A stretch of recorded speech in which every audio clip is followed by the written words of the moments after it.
Boa noite a todas e todas. Bom dia e boa tarde a quem irá nos ouvir em outros momentos. Sou Jaqueline Ventapane. Eu estou hoje junto com Paulo Canabrava, a professora Beatriz Bício, o professor Flaviano Isolan, que se incorporou recentemente à coordenação do LPPE, e a partir de hoje a nossa parceria, apresentando esse nosso último encontro de 2020 do Diálogos em Sul Maior. Essa parceria que se estabeleceu entre o Laboratório de Pesquisa e Práticas de Ensino em História do Instituto de Filosofia e Ciências Humanas da UERJ, o Núcleo Interdisciplinar de Estudos sobre a África, Ásia e as Relações Sul-Sul do Departamento de Ciência Política da UFRJ e a revista Diálogos do Sul, na verdade, vem de longa data. Desde 2004, nós, do LPPE e a Beatriz Bício, trabalhamos na recuperação do acervo da antiga revista Cadernos do Terceiro Mundo, que foi fundada e editada por ela e por Neiva Moreira.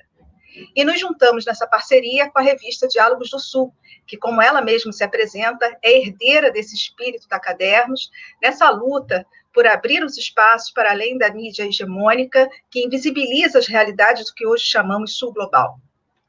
Nossa proposta é estabelecer o diálogo entre a universidade e a sociedade civil, compreendendo nossa inserção neste Sul Global não apenas como um espaço geográfico ou geopolítico, mas como uma ideia integradora de libertação, de desconstrução da hegemonia do Norte e de construção de um mundo melhor.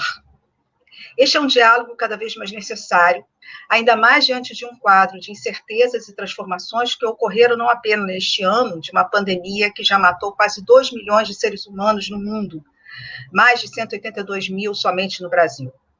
Sem dúvida, essa crise, que não é somente sanitária, trouxe de maneira muito clara, e diria até cruel, as marcas de uma desigualdade mundial em todos os setores e a necessidade urgente de sua superação.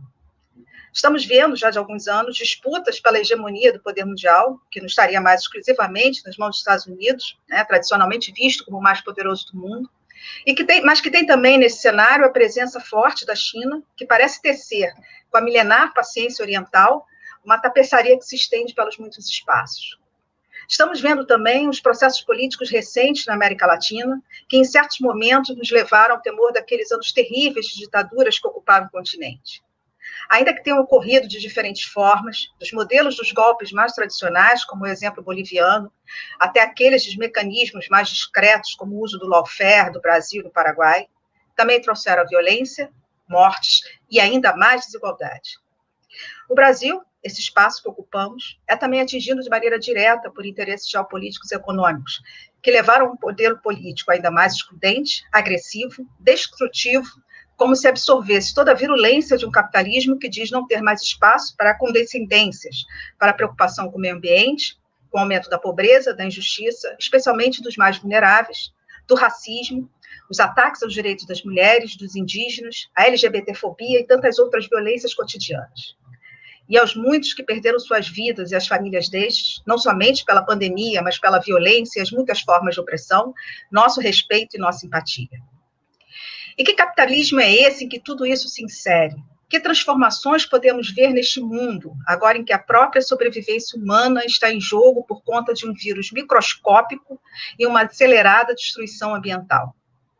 Para pensarmos e falarmos um pouco sobre isso, fechamos nossa programação de 2020, esse ano tão conturbado, com a presença do economista e professor Ladislau Dolbor. O professor Dolbor é professor titular da pós-graduação da Pontifícia Universidade Católica de São Paulo, foi também consultor de diversas agências das Nações Unidas, atuando como assessor técnico de projetos em vários países, como na Guiné Equatorial e Nicarágua, atuou como consultor do secretário-geral da ONU, atuou e ainda atua como consultor de vários governos de estados e municípios no Brasil e em outros países e de organizações do Sistema S, como o SEBRAE, além de conselheiro de vários institutos, como o IDEC, Instituto Paulo Freire e outros. Em 2017, recebeu o prêmio Personalidade Econômica do Ano pelo Conselho Federal de Economia. É autor e coautor de cerca de 40 livros, como, por exemplo, a obra A Era do Capital Improdutivo, Nova Arquitetura do Poder, Dominação Financeira, Sequestro da Democracia e Destruição do Planeta. E também de diversos artigos, que estão disponíveis em seu site, dolbor.org. um site generoso, que recomendamos muito, acessível a todos. É o compartilhamento democrático dessa experiência riquíssima do conhecimento do professor e de outros intelectuais. Em seu último livro, lançado agora, em 2020, O Capitalismo se Desloca, Novas Arquiteturas Sociais, ele nos fala das metamorfoses do capitalismo. Uma obra necessária para tentarmos responder às nossas angústias. Como lemos logo nas primeiras linhas do prefácio, estamos todos procurando novos caminhos. Temos o quadro do caos financeiro, temos uma crise ambiental que tenta nos dizer que nossos recursos não são ilimitados, temos o aprofundamento da desigualdade, onde ricos ficam cada vez mais ricos e inexiste uma distribuição justa dessa riqueza, e temos uma pandemia. E temos um capitalismo que se encontra em mudança acelerada e profunda, caracterizando aquilo que seria, segundo o professor, o modo de produção informacional e aquilo que chamou uma era do conhecimento. Mas, como ele mesmo indaga, que estrutura política e que relações de produção estão implícitas nas sociedades cujo fator-chave será o conhecimento. Professor Douba, é uma honra contarmos com a sua presença aqui hoje, nesse encerramento. Gostaria de iniciar pedindo ao senhor que falasse um pouco dessa sua obra para todos nós que estamos ouvindo, né? Depois, nessa dinâmica, nós vamos passar para os debatedores, mas que o senhor falasse um pouco desse seu livro, que é uma obra tão importante, nesse momento tão importante. Antes, só, eu queria dar um recado, que é a professora Ângela Roberti, né, que estaria conosco. Ela pediu mil desculpas, mas ela teve um previsto profissional e acabou não podendo estar aqui, né? Depois nós vamos abrir para as perguntas do público, que podem mandar pelo chat do YouTube e pelo Facebook, né? Então, professor Douba, de novo, muito obrigado, muito boa noite, e a palavra é sua agora, professor. Olha, queria agradecer. É imensamente importante fazer essas discussões. O Paulo Clias escreveu "Estão soprando ventos de mudança". Eu acho que uma caracterização, né, desse ambiente em que estão procurando rumos, né? Nós temos como a Jacqueline mencionou, uma convergência de crises, né? A crise ambiental é absolutamente catastrófica. Não é só o clima, mas o clima está preparando situações dramáticas. O importante é entender que essas mudanças elas são de longo prazo e de grande inércia. Você pode usar a imagem do Titanic, o Titanic pode ver a 1 quilômetro o iceberg, 1 quilômetro já era, porque até começar a virar essa massa, a gente já sabe que aquecimento global 2050 já está dado. O aumento demográfico, nós vamos para cerca de 2,5 bilhões de habitantes, já está dado. Por aí vai, né? Então, a mudança de grandes rumos para reduzir a destruição ambiental, ela se choca com a nossa dificuldade de pensar de maneira sistêmica e no longo prazo, né? Para nós, 2030 era 2030, 2050, né? Isso é amanhã, em termos históricos, é amanhã, né? Então, o enfoque metodológico que eu peguei consiste essencialmente nessa visão sistêmica, visão de longo prazo. Nós temos a catástrofe ambiental, redução da biodiversidade. Nós, em 40 anos, destruímos 52% dos vertebrados do planeta. Vai nesse nível, né? Então, a gente tem que ter essa visão. Por outro lado, temos a desigualdade que aumentou de maneira absolutamente explosiva. Eu queria dar uma coisa que parece até surrealista, né? Agora, com a economia caindo, em plena pandemia, 42 bilionários brasileiros, milionários em dólares, tá? Portanto, já gente muito rica. Eles aumentaram suas fortunas, isso é segundo a Forbes, os americanos que trazem esses dados, né? Aumentaram suas fortunas em 180 bilhões de reais em 4 meses, em plena pandemia, o equivalente a 6 anos de Bolsa Família que atinge 50 milhões de pessoas, isso é para 42 pessoas, e não pagam imposto, porque lucros e dividendos distribuídos são isentos de imposto.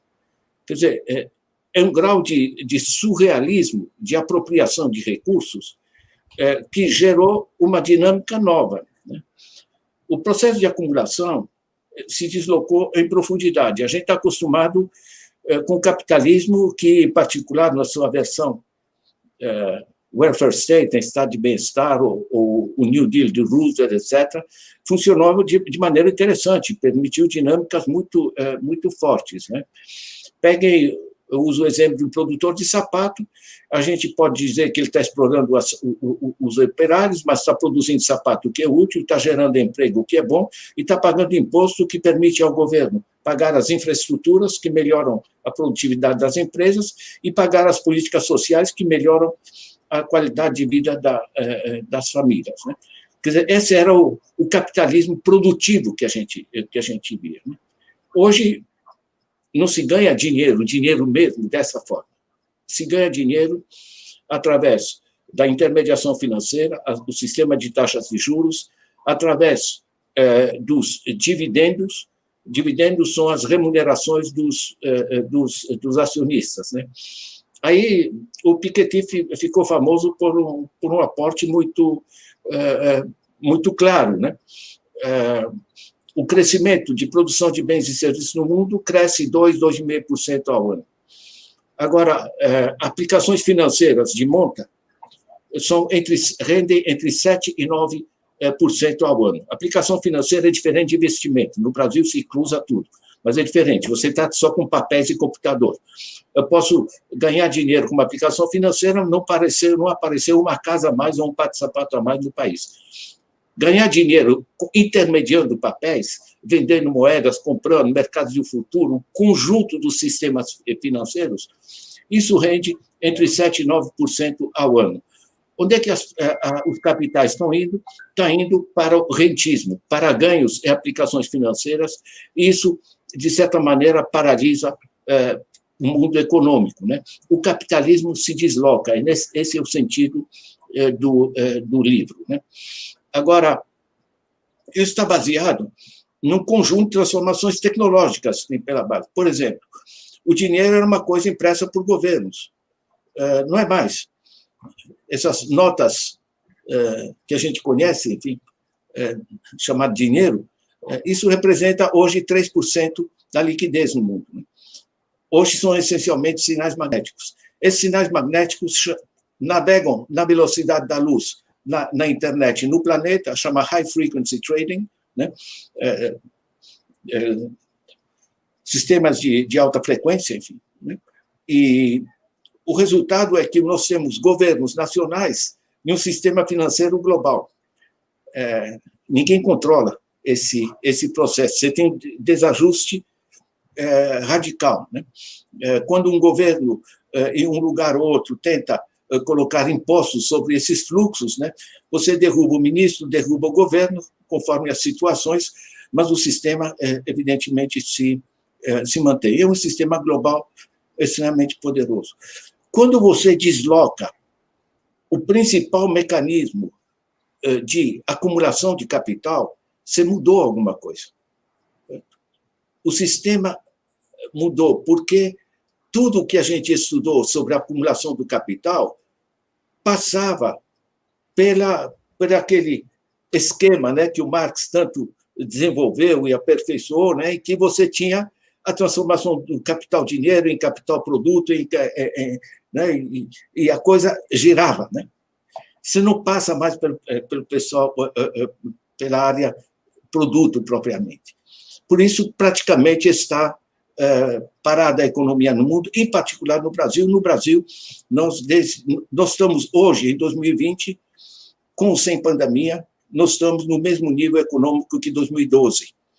Nós estamos paralisados desde que se rompeu aquela fase distributiva, porque a fase distributiva ela põe dinheiro na mão da base da sociedade, isso gera mercado, né?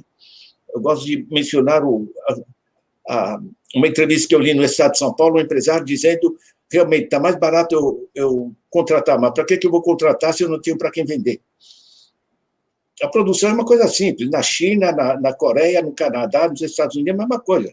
Certo? Você tem que ter, para a empresa para funcionar, a empresa produtiva, tá? Não os especuladores. Tá? Mas para a empresa funcionar, ela precisa ter gente com dinheiro para ter para quem vender e tem que ter juros baratos, crédito barato para financiar a produção. Isso que funciona. Certo? E quando isso funciona, tem mais gente consumindo, gera mais receita para o Estado, e quando você tem mais gente produzindo, você tem mais emprego, isso gera receita sobre o processo produtivo, receita para o Estado. E o Estado consegue financiar as infraestruturas e as políticas sociais e a roda gira. Esse sistema parou, porque a forma de acumulação de capital se desloca. Quando o Joseph Safra, que tem, em março de 2018, uma fortuna pessoa física, isso são dados da Forbes, tá? De 75 bilhões. Essa mesma fortuna, em março de 2019, passou para 95 bilhões. Agora, em 2020, passou, em plena pandemia, passou para 120 bilhões. Fortuna pessoal. Não paga imposto, tá? Lucros e dividendos isentos de imposto. Para ganhar dinheiro, vejam discussões de alguns anos atrás do Grupo Sadia, por exemplo. Né? Você tem o diretor de produção dizendo, vamos fazer mais uma unidade produtiva, e o diretor financeiro, ele diz, vamos ganhar dinheiro, gente, eu vou fazer uma aplicação do nosso dinheiro em títulos do governo, estou rendendo mais do que qualquer lucro produtivo. Por que a Samarco gerou o drama que se criou ali em Mariana? Eles não sabiam, fazia 2 anos que não sabiam que estava vazando. O brasileiro não sabe fazer barragem, o Brasil construiu Itaipu, gente. Certo? Mas, na realidade, você tem que pagar dinheiro para os acionistas, que são Vale do Rio Doce, através da Vale do Rio Doce, na época, a Vale Participações, por sua vez, Banco Bradesco, que, aliás, não aparece na imagem, e são acionistas do Bradesco nacionais e internacionais. E, por outro lado, a Ability. Entre proteger a barragem, investir no processo produtivo, uma empresa que nada em dinheiro, porque ele está exportando minério que não precisou produzir. Essa empresa prefere repassar o dinheiro para os acionistas, porque o bônus e o salário dos executivos são proporcionais ao que repassam em termos de dividendos e não quanto estão reinvestindo na empresa. Esse é o drama da Volkswagen, é o drama da British Petroleum, o drama da GSK, de qualquer uma das grandes corporações que estão na ilegalidade até aqui. Peguem o Deutsche Bank, peguem os outros. Então, o processo que está sendo estudado mundialmente, chamado de financiarização, permite, nesse dinheiro imaterial, a extração, que chamamos de mais-valia financeira, o pessoal pega do Marx o capital fictício, pouco importa. O fato é que é dinheiro que você está transformando em patrimônio, e Harvey tem razão, né? Que o Piketty devia escrever no Capital do século XXI e sim o patrimônio do século XXI, certo? Porque capital é o processo de acumulação de capital. Você está extraindo recursos financeiros do processo de reprodução de capital, do equilíbrio entre investimentos sociais, investimentos produtivos, etc., e de todos os investimentos que a gente precisa para parar o desastre ambiental, certo? Mudar a matriz energética, mudar a matriz de transporte e coisa do gênero. Nós sabemos o que deve ser feito. Está aí nos Objetivos do Desenvolvimento Sustentável, certo? Em Paris se conseguiu o Acordo Mundial. Para vocês terem uma ideia, esse Acordo Mundial em Paris, né, eles, com coragem, com participação de chefes de Estado do mundo todo, eles conseguiram a decisão que vão levantar 100 bilhões de dólares anuais para enfrentar o drama ambiental. 100 bilhões. Em paraísos fiscais, a cifra básica usada pelo Economist, em paraísos fiscais, são 20 trilhões. 20 trilhões é 200 vezes aquilo que se decidiu. Ou seja, o sistema se deformou, e se deformou em profundidade. Nosso problema não é um problema econômico no sentido de recursos. Pegue o PIB mundial, 85 trilhões. Você divide o PIB mundial pela população, 7,8 bilhões. Sabe o que dá? Dá equivalente a R$18.000 por mês por família de 4 pessoas. É aritmética, qualquer um pode fazer a conta em casa. R$18.000 por mês por família de 4 pessoas, sabe o que é? Com uma pequena redução da desigualdade, dá para todo mundo viver de maneira digna e confortável. Se eu faço essa conta para o Brasil, 212 milhões de habitantes, um PIB em 2019 de 7,3 trilhões, dá R$11.000 por mês por família de 4 pessoas. Eu posso ajustar, em vez de dividir o PIB, dividir pela renda líquida nacional, coisa do gênero, tudo bem. De toda maneira, ordem de grandeza, você está acima de R$10.000 por mês por família de 4 pessoas. Nosso problema não é econômico. Nosso problema é de organização política e social. Nós estamos destruindo o planeta, destruindo as pessoas. Né? Estamos remunerando gente que em termos éticos, um escândalo. Estamos remunerando de maneira nababesca gente improdutiva. Né? E estamos reduzindo a miséria gente que não é responsável pelo sistema que foi criado. O sistema foi criado pelo andar de cima. Né? Os pobres não são responsáveis pela sua pobreza. Esse sistema não funciona em termos éticos, nem por quem ganha, nem por quem deixa de ganhar. Não funciona em termos sociais e políticos, porque a partir de um certo grau de desigualdade, nenhuma política funciona. É só olhar a zona que está sendo criada, né? O Brexit, o Erdogan, o Orbán, o Kaczynski na Polônia, o Bolsonaro, o Trump, etc. O pessoal que está ferrado lá embaixo volta para quem manifesta mais ódio e mais raiva. Não são necessariamente burros, nem coisa, não é só fake news. Claro que se usa tudo isso. Basicamente, esse sistema se tornou disfuncional. Agora, em termos metodológicos e de análise, o que eu proponho nesse livro, eu gostaria muito que as pessoas se interessem, é um livro pequeno, tá? E de simples leitura, mas uma mudança de enfoque. Tá? O subtítulo é Novas Arquiteturas Sociais. Ou seja, eu vejo, por exemplo, setor informal, no Brasil, 40 milhões de pessoas. Certo? Nós somos um país de 212 milhões de habitantes, 33 milhões apenas de empregos privados formais. O negócio não funciona. Setor informal na África do Norte, 70%. Ou seja, você tem um grau de desajuste que a gente tenta... Não, vamos fazer políticas de emprego. Mas que política de emprego? O sentido estrutural, a dinâmica estrutural, está gerando, aprofundando o desemprego. Há anos, as Nações Unidas, né, trabalham com o conceito de jobless growth. Não é que não tem crescimento, não tem emprego, não. É um crescimento sem emprego. Então, nós temos que ir para outras dinâmicas de profundidade. A gente tentar defender o que a gente tinha, né? A gente lamentar que as leis do Getúlio Vargas, ali dos anos 40, estão sendo destruídas, né? Nós não estamos mais no tempo do Bismarck, todas essas coisas acabaram. Em compensação, você está indo para um sistema onde vai ter muito menos emprego, você vai ter que reduzir a jornada e redistribuir o emprego, né? Trabalhar menos para trabalhar em todos, é a fórmula, né, que se criou.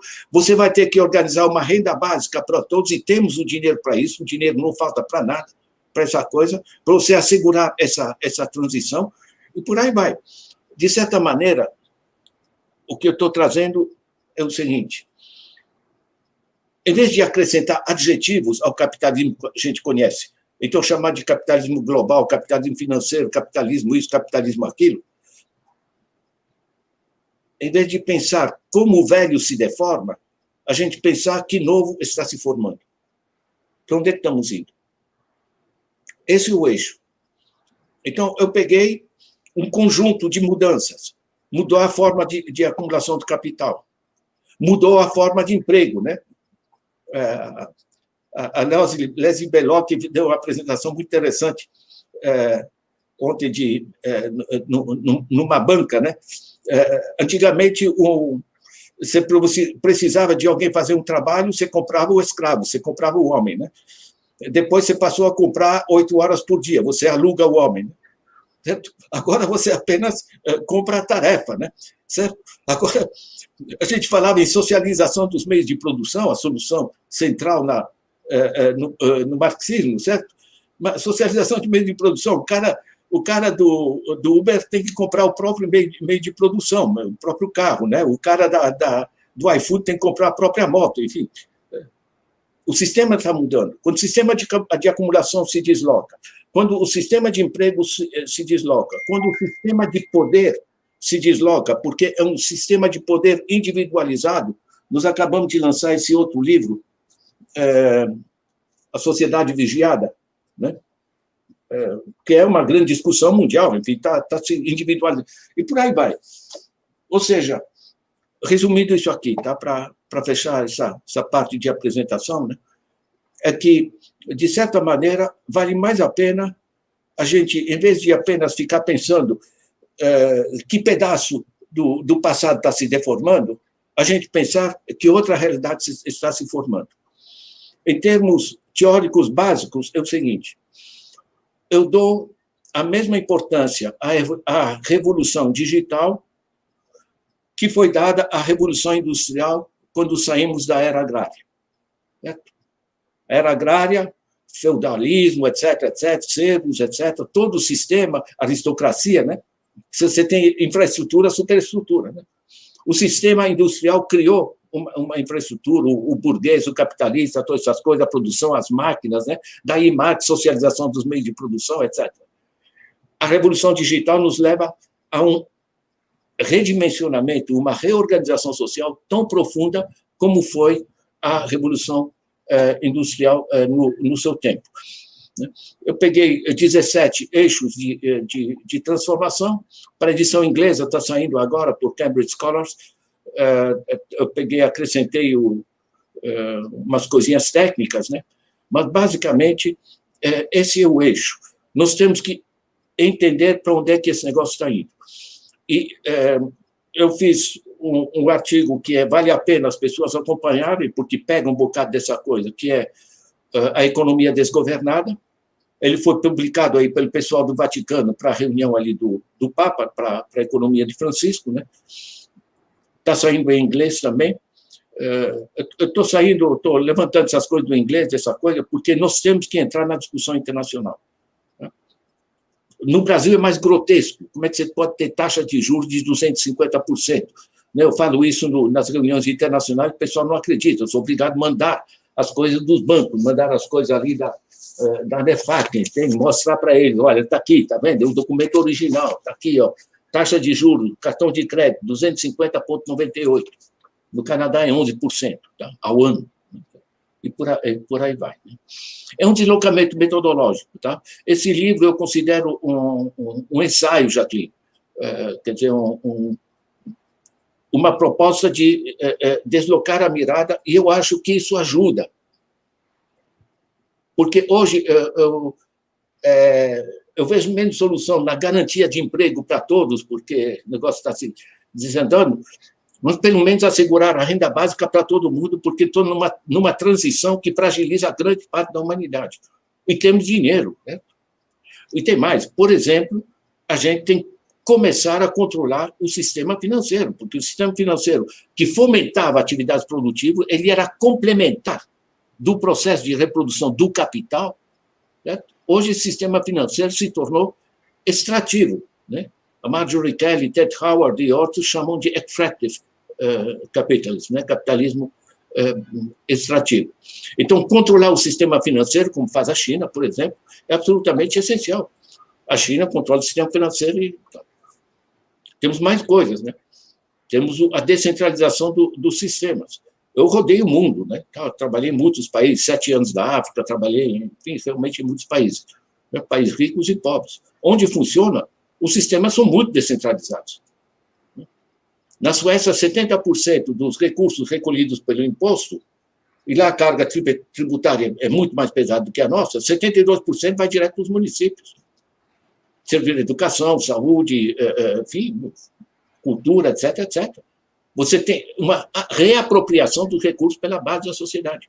Se vocês pegam o livro do Kroiber sobre a China, é recente, um excelente livro, está no meu blog em Dicas de Leitura, fiz a resenha. Ele diz que a China é mais descentralizada que a Suécia. Deixa eu dar só um exemplo para fechar com isso, dessas novas formas. Né? Você sabe que a China está com o drama da poluição pelo carvão. A base energética da China é o carvão. É uma tragédia em termos climáticos e insustentável. Então, decidiram investir pesadamente na energia solar, entre outros. Eles não fizeram um ministério de energia solar, como fazia a União Soviética, na época, um ministério para cada coisa. Enfim. Não fizeram uma grande indústria de painéis solares, mas fizeram, sim, uma grande empresa estatal de produção de máquinas e equipamentos para a produção de painéis solares. Em qualquer cidadezinha da China, um cara pode ir no banco, pega um empréstimo a juros baixos, porque elas são controladas, o dinheiro não é dos bancos. Como assim eles podem cobrar o que querem? E esse dinheiro, ele vai montar uma fábrica e vai vender, vai procurar clientes, vai se ferrar se não administrar bem, vai fechar a empresa, num sistema privado. Certo? Então, você tem uma articulação inteligente e inovadora, utilizando o Estado como motor de arranque, não como substituto dos processos. Eu estou dando esses exemplos porque o que nós temos pela frente vai desde da dimensão ética que traz o Papa, uma outra economia, realmar a economia, etc., vai até os xingamentos do Joseph Stiglitz contra o sistema neoliberal, vem a gozação do Zygmunt Bauman, né, que ele diz o banqueiro detesta o bom pagador.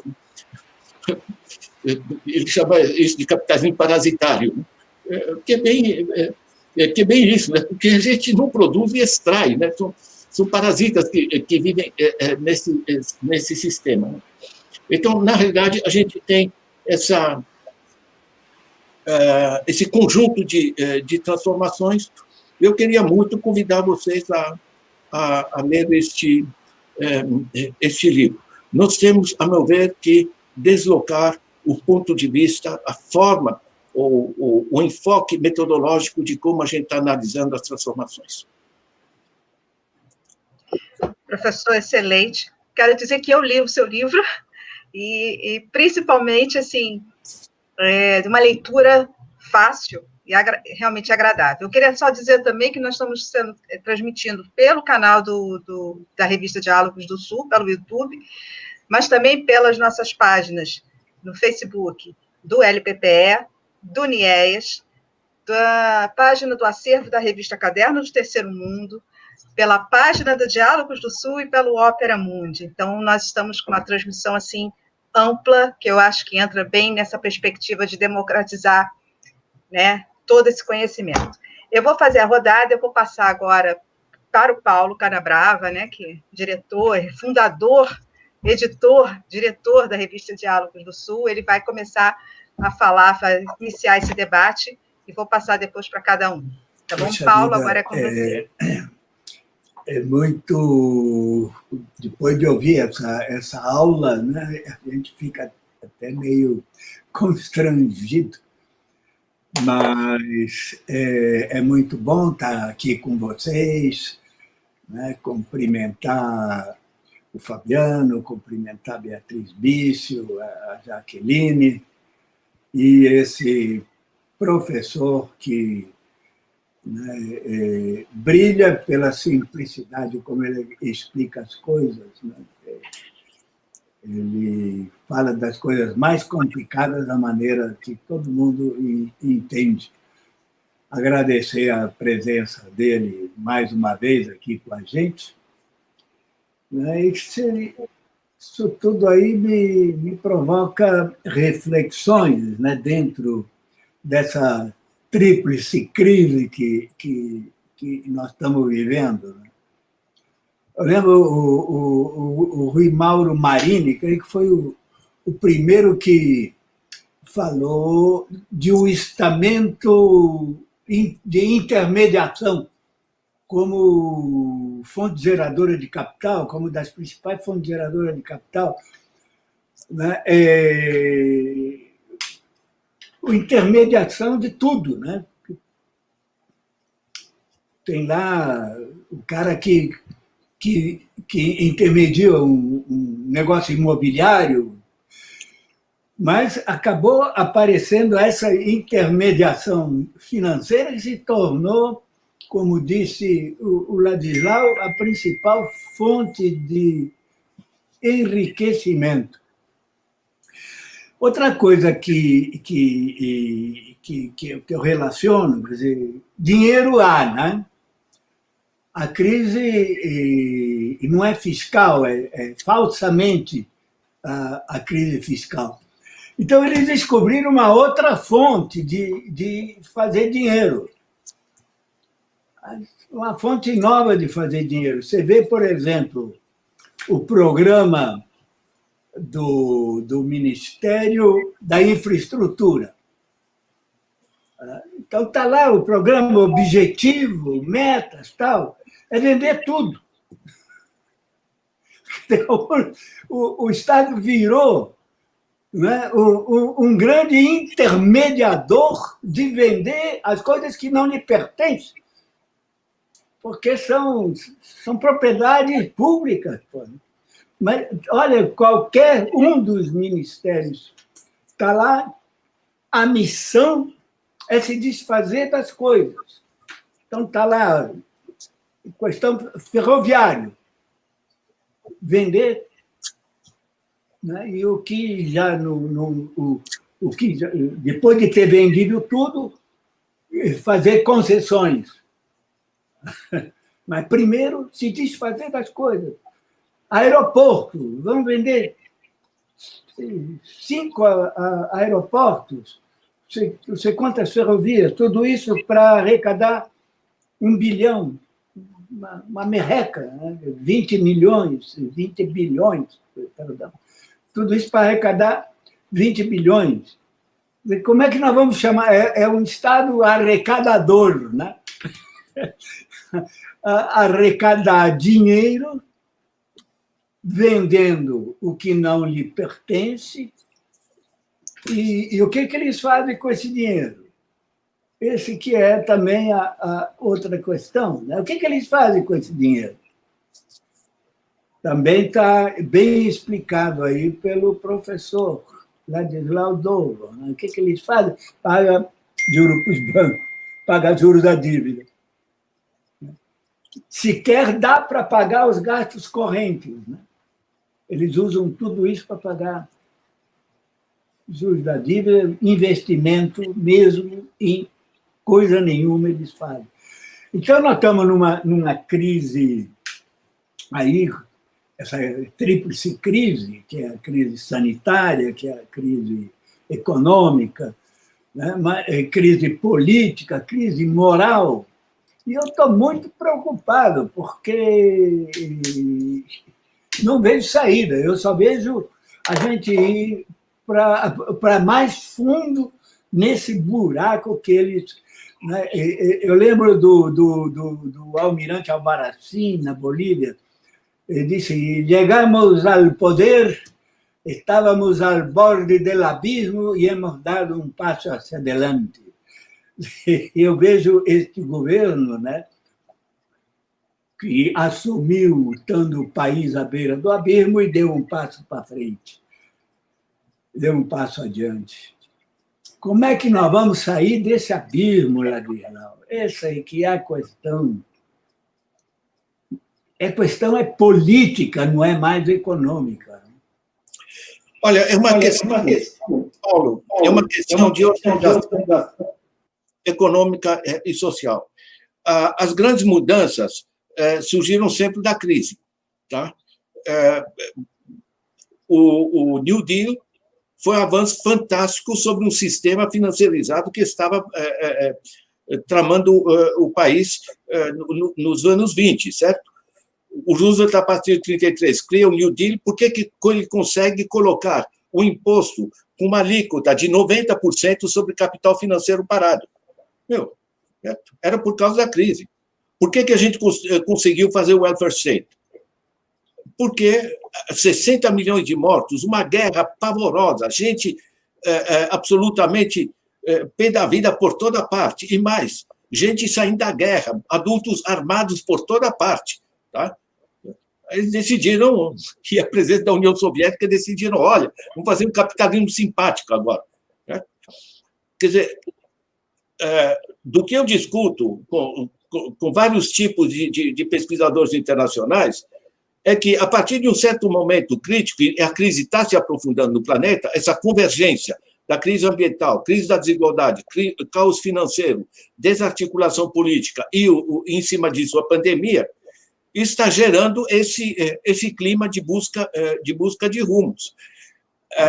Se descobre a vacina e a gente vai capegando e vai dando muletas aí para o sistema sobreviver, Deus sabe, né? Agora, a gente sabe o que deve ser feito, tem os objetivos do desenvolvimento sustentável, nós temos os recursos, tá? É só tirar um pouco dos paraísos fiscais, é só a Apple, a Amazon e os outros, GAFAM, tal, pagarem um pouco de impostos, né? E temos as tecnologias. Nós não temos problema. O nosso problema não é o meio ambiente, não é a educação, não é a saúde, não é isso, não é aquilo. O problema é o governo que está... Nosso problema é a falta de capacidade, de processo decisório para enfrentar os problemas. Estou entendendo? Eu estou trazendo um passo para trás, o desafio. Tá? Nós não estamos conseguindo transformar, por exemplo, a educação, né? A educação se transformou em boa parte porque foi empurrada pela pandemia. Estamos todos em casa nos familiarizando com Zoom, StreamYard, do diabo, certo? Agora, o problema é esse. O processo decisório não funciona. Certo? Como é que você tem gente com a formação? Alemães, na Volkswagen, fazem um sistema de falsificação das informações sobre seus próprios carros. Certo? Decisão de gente que é cheia de dinheiro, de diploma e de conhecimento. Eles não sabem que morrem 6 milhões de pessoas por ano por causa das partículas das emissões de veículos?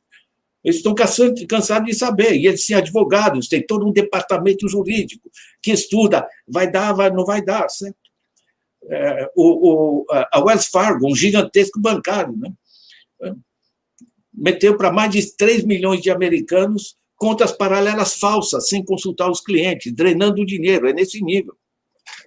A chamada corporate governance. Né? A meu ver, conforme vai se aprofundando, Paulo, a crise, a convergência de crise, vão se multiplicando posicionamentos. Por que aparece o Papa e se juntam em torno dele Joseph Stiglitz, Jeffrey Sachs, Vandana Shiva, Mohamed Yunus, enfim, gente, prêmio Nobel de primeira linha. Ou seja, é muito interessante que o Papa recebeu agora uma comitiva de empresários pela sustentabilidade, né? Então, se ajeitando um assento, digamos assim, né? Estão querendo um pouco... Bom, os Stiglitz reagem. Eu organizei no documento, vocês podem pegar no documento a economia desgovernada, apresentei a tomada de posição das grandes corporações americanas e dos grandes bancos. Tá? No original, em inglês, ali, uma página para cada um, as cartas de princípio. Por que grandes corporações no mundo estão assinando cartas desse tipo? Porque estão sentindo calor. Agora, nós não podemos continuar a prazo sem nenhuma autoridade econômica global, gente. Numa economia globalizada. Aqui é uma zona. Você tem um desajuste entre o espaço político decisório e o espaço da economia real. Você não vai fechar o mercado de futuros. Né? O mercado de futuros ele movimenta ao dia volumes fenomenais. O mercado de futuro representa mais de 600 trilhões de dólares para um PIB mundial de 85. Como dizia Bob Dylan, cantava Bob Dylan, for the times they are changing. São mudanças estruturais. Eu fico muito feliz dessa discussão. Se a gente puder fazer parcerias aí nessa discussão de trabalhar os megatrends, né, as macro tendências, né, de transformação estrutural, eu fico muito feliz. Ainda mais que com Paulo Canabrava a gente está discutindo essas coisas, acho que já fazem umas 4 décadas, Paulo. Professor, vou passar agora para Beatriz Bício, que é a coordenadora, nossa querida Beatriz, né, fundadora da revista Caderno Terceiro Mundo, é a coordenadora atual NIEAS da UFRJ. Beatriz.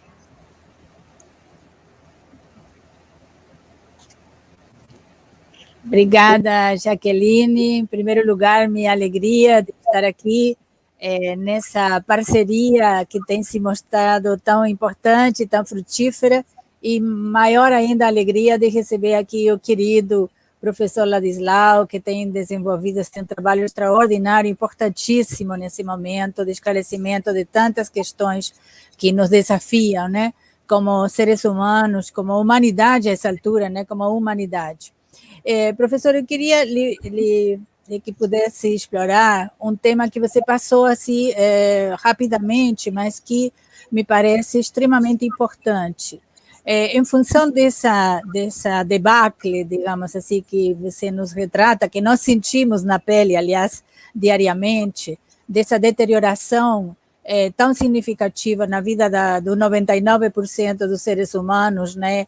E esse enriquecimento que não temos nem qualificativos para dizer de uma elite perversa, né? Que é absolutamente insensível, e que, na verdade, quem sabe, em última instância, também está apostando na sua própria destruição, né?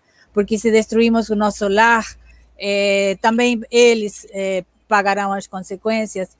Mas você comentou, e eu acho que isso é extremamente importante e não pode passar despercebido, que essa deterioração de tudo o que significa a vida, né, em suas dimensões mais diversas, tem levado a uma forma de reagir das massas, digamos, do eleitor, se você quiser, concretamente, na hora de ter que depositar seu voto, pelo menos nas democracias burguesas que nós temos, que nos regemos por esse tipo de democracia cada vez mais oca, aliás, né?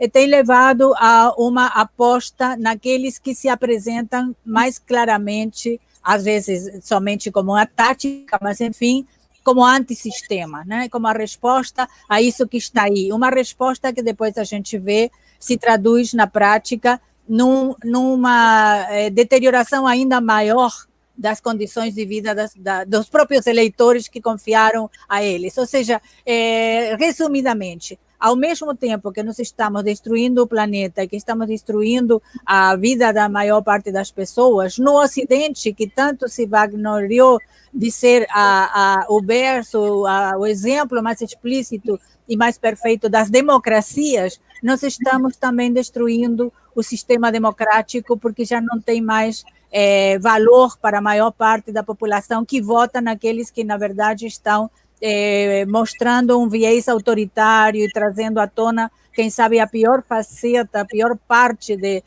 da humanidade. Eu queria que você nos esclarecesse se eu não estou equivocada, então, na questão de que é um processo que é simultâneo e concomitante e um em consequência do outro, né? Ou seja, o deterioro dessas regras do jogo que, enquanto havia um sistema de bem-estar, né, depois da Segunda Guerra Mundial e tal, foi tido como a referência máxima da possibilidade de desenvolver o convívio humano nesse contexto. Hoje em dia isso está explodido, né, na maior parte do mundo. Essa seria uma primeira questão que eu gostaria muito que você pudesse, enfim, comentar, como você vê esse aspecto.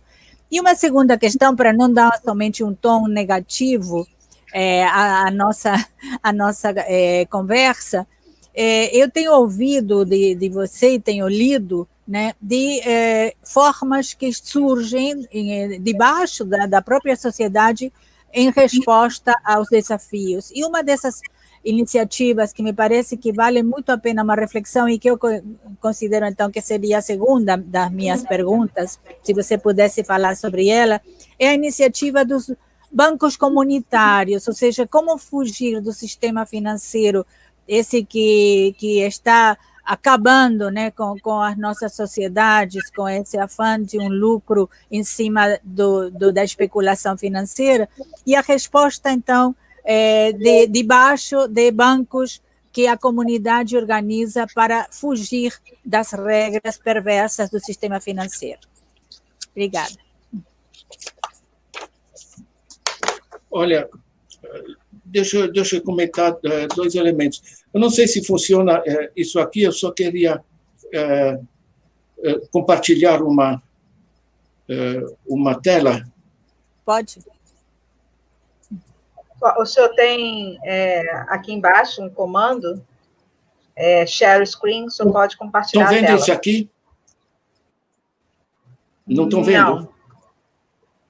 Não. Ainda não, mas às vezes demora uns instantes. O senhor quer passar para... Demora um pouquinho, vamos aguardar um instantinho. É um gráfico.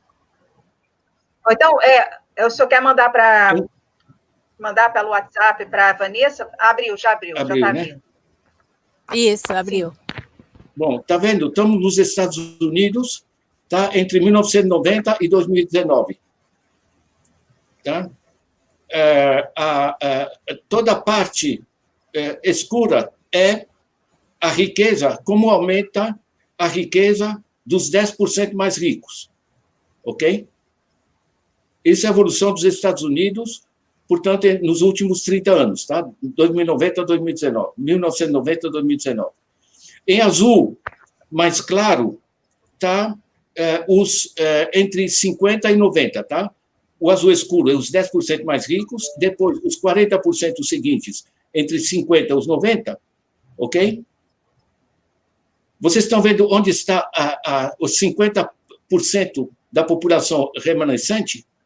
Dá para vocês verem, distinguirem uma linha marronzinha colada aqui na base? Não, professor, está um pouco... Está um pouco longe. Um pouquinho. Um pouquinho.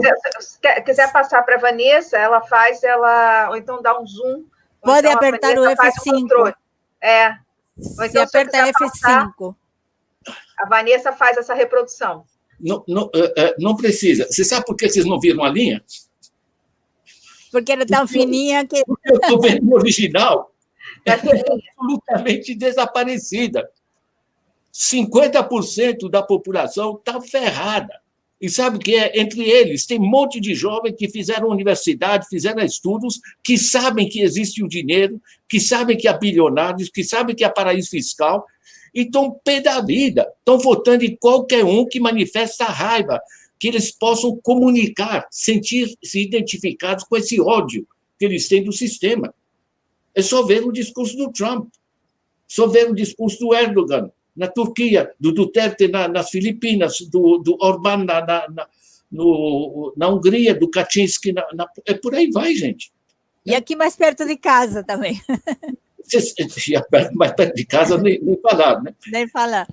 Estou entendendo o processo? Ou seja, essa discussão eu tive, Beatriz, alguns meses atrás, com gente que estava Harvard, estava Oxford, estava London School of Economics, enfim, um grupo que a gente se reúne periodicamente, 28 pessoas, se reúne entre pessoas, né? E sem discurso, sem palestras, trocas de opiniões, certo?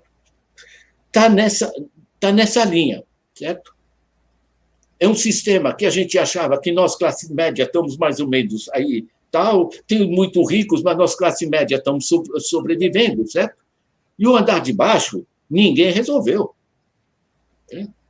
A China resolveu, tá? A Suécia, os países nórdicos, razoavelmente, a Alemanha, razoavelmente, tá? Mas, no geral, não se resolveu. Nos Estados Unidos, então, você sabe o que é?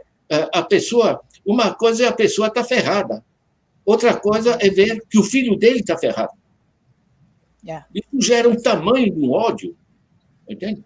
Então, essa dimensão psicológica é fundamental, porque eu, quando trabalhava no Jornal do Comércio nos anos 60, que eu cobria a área rural, eu ia para aquelas usinas, dizia uma miséria preta, tá?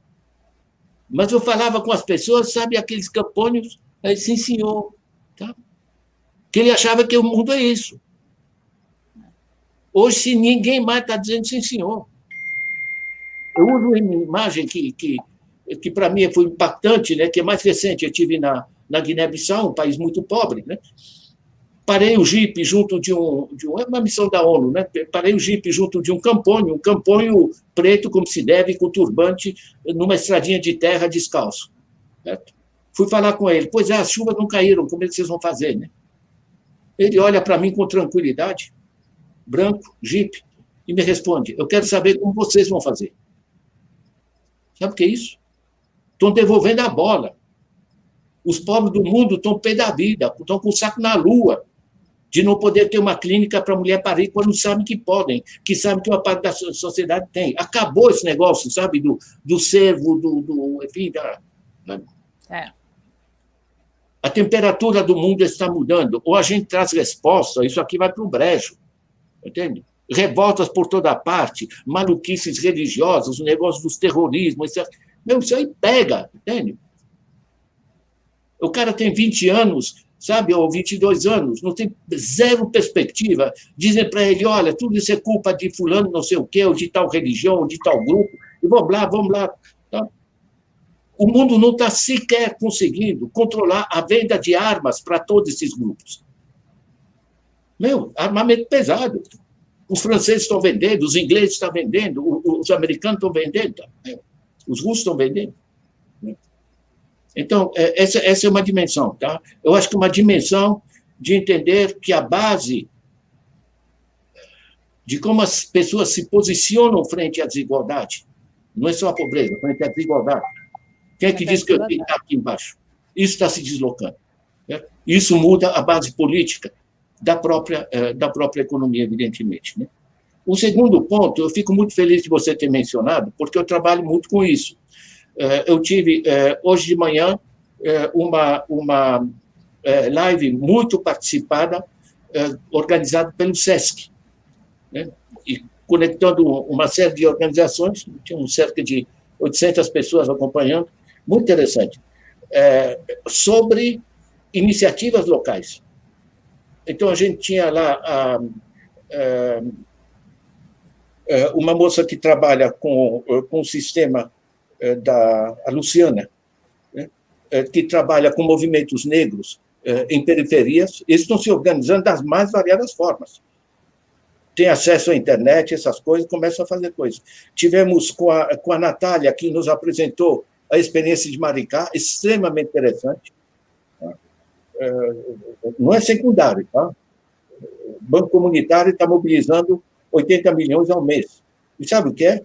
Financia pequena atividade, financia o Cinturão Verde, hortifruti granjeiro, financia a construção de casas, porque as pessoas com isso economizam, porque se torna, não é uma empreiteira que vai fazer uma mega obra que custa os tufos, né, e com os custos dos bancos, coisa do gênero. Você assessora esses bancos, Laislau?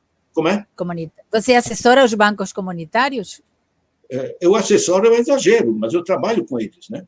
Tanto o Banco Palmas de coisa, eu tenho reuniões periódicas com o consórcio dos 118 bancos comunitários de desenvolvimento no Brasil. Tá? Isso permitiu, gera tanta economia pela dinamização das atividades locais que permitiu a eles, lá em Maricá, você ter uma renda básica para toda a população. Entende? O negócio está funcionando, mas só olhar, por exemplo, o Conjunto de Palmeiras no Ceará e tantos outros. Né? Na realidade, vai muito mais longe, Beatriz. Né? Vai no seguinte, quando você pega a Suécia, tá? Esse negócio que 72% dos recursos públicos são repassados quase que diretamente para os municípios, você tem uma base com recursos para cuidar do seu próprio espaço, numa visão não só de banco, mas de desenvolvimento local integrado, de articulação de saúde, de assegurar que os rios que estejam limpos, enfim, é o conjunto do processo, né? Isso funciona na Alemanha, né? O alemão não coloca dinheiro em banco, coloca em Sparkassen, caixa de poupanças locais. E você tem uma grande transferência também de recursos federais diretamente para os municípios. Resultado, o município tem dinheiro federal e tem dinheiro das próprias poupanças, não são bancos que extraem, não, são caixas econômicas, o dinheiro fica lá, certo? Você tem uma reapropriação do dinheiro pela base da sociedade, então você tem a democracia política e a democracia econômica se juntam, certo? Porque as coisas se aproximam, tá?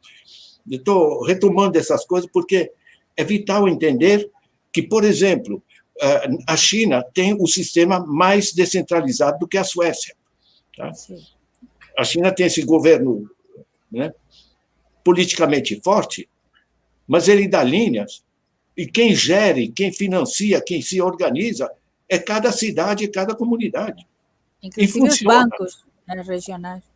E os bancos, claro, os bancos. A China tem um sistema, tem 3 tipos de BNDES, né? Um para a indústria, comércio e indústria, outro para a agricultura e outro para as grandes infraestruturas, né?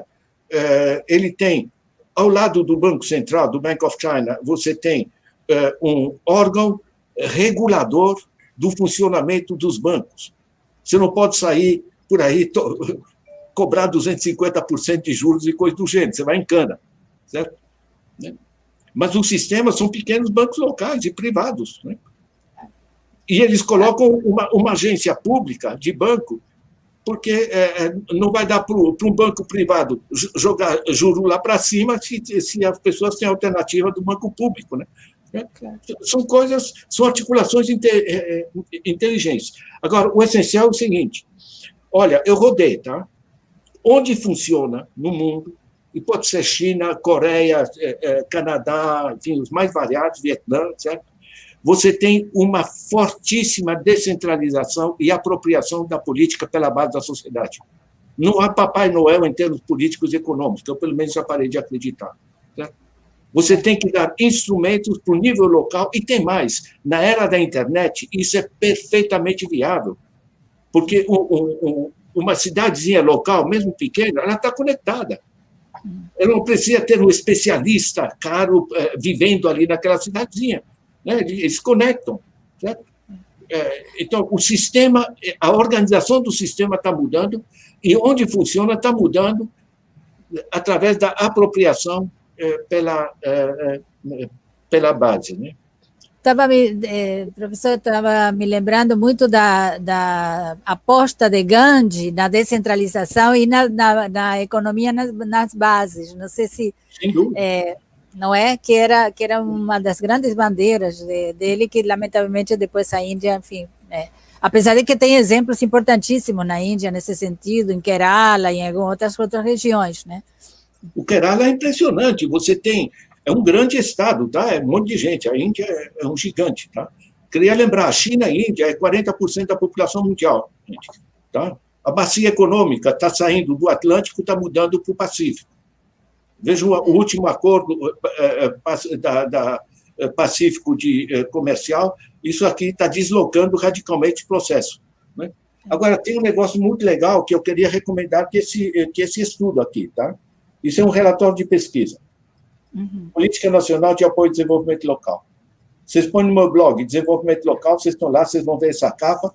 É um estudo curto, são 89 propostas práticas para o desenvolvimento local, no nível financeiro, organização institucional, organização de sistemas de informação, sistema de emprego e renda, etc.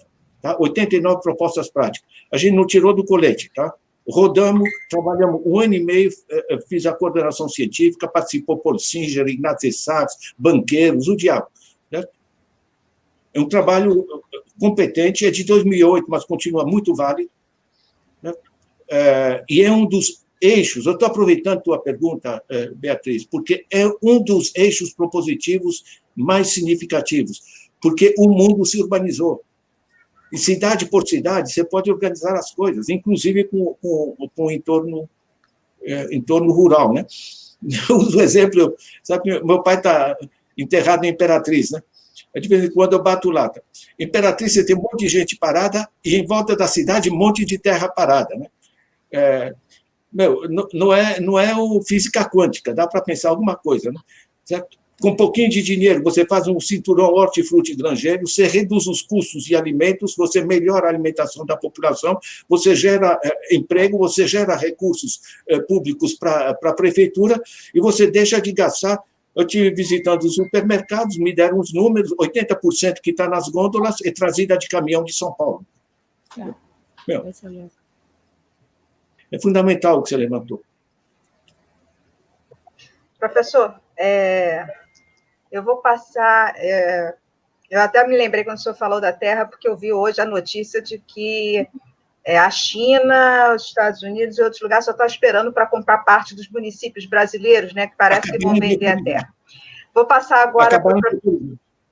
Acabaram de eu vou passar para o governo brasileiro. Pois é. Pois é uma coisa absurda.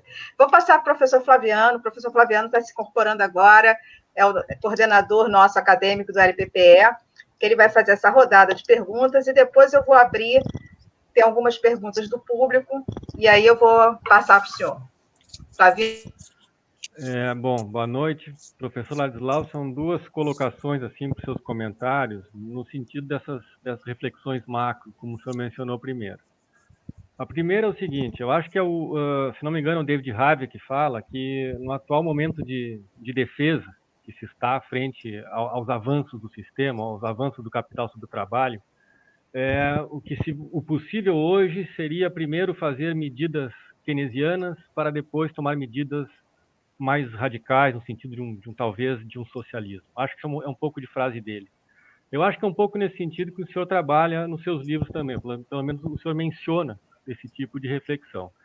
A minha pergunta é assim, o atual momento de pandemia e a crise que vem aí para o ano que vem, eu acho que vai ser um aprofundamento, né? E foi mencionado aqui essa questão toda, enfim, das grandes massas do mundo, né? E as suas revoltas. Até que ponto não vai ter que ter até uma certa radicalidade nesse tipo de reflexão? Até que ponto esse, vamos chamar de etapismo, do keynesianismo, até outras medidas contra o sistema, tem que seguir esses passos mais etapistas ou se vai ter, de fato, uma radicalização maior? Essa é a primeira.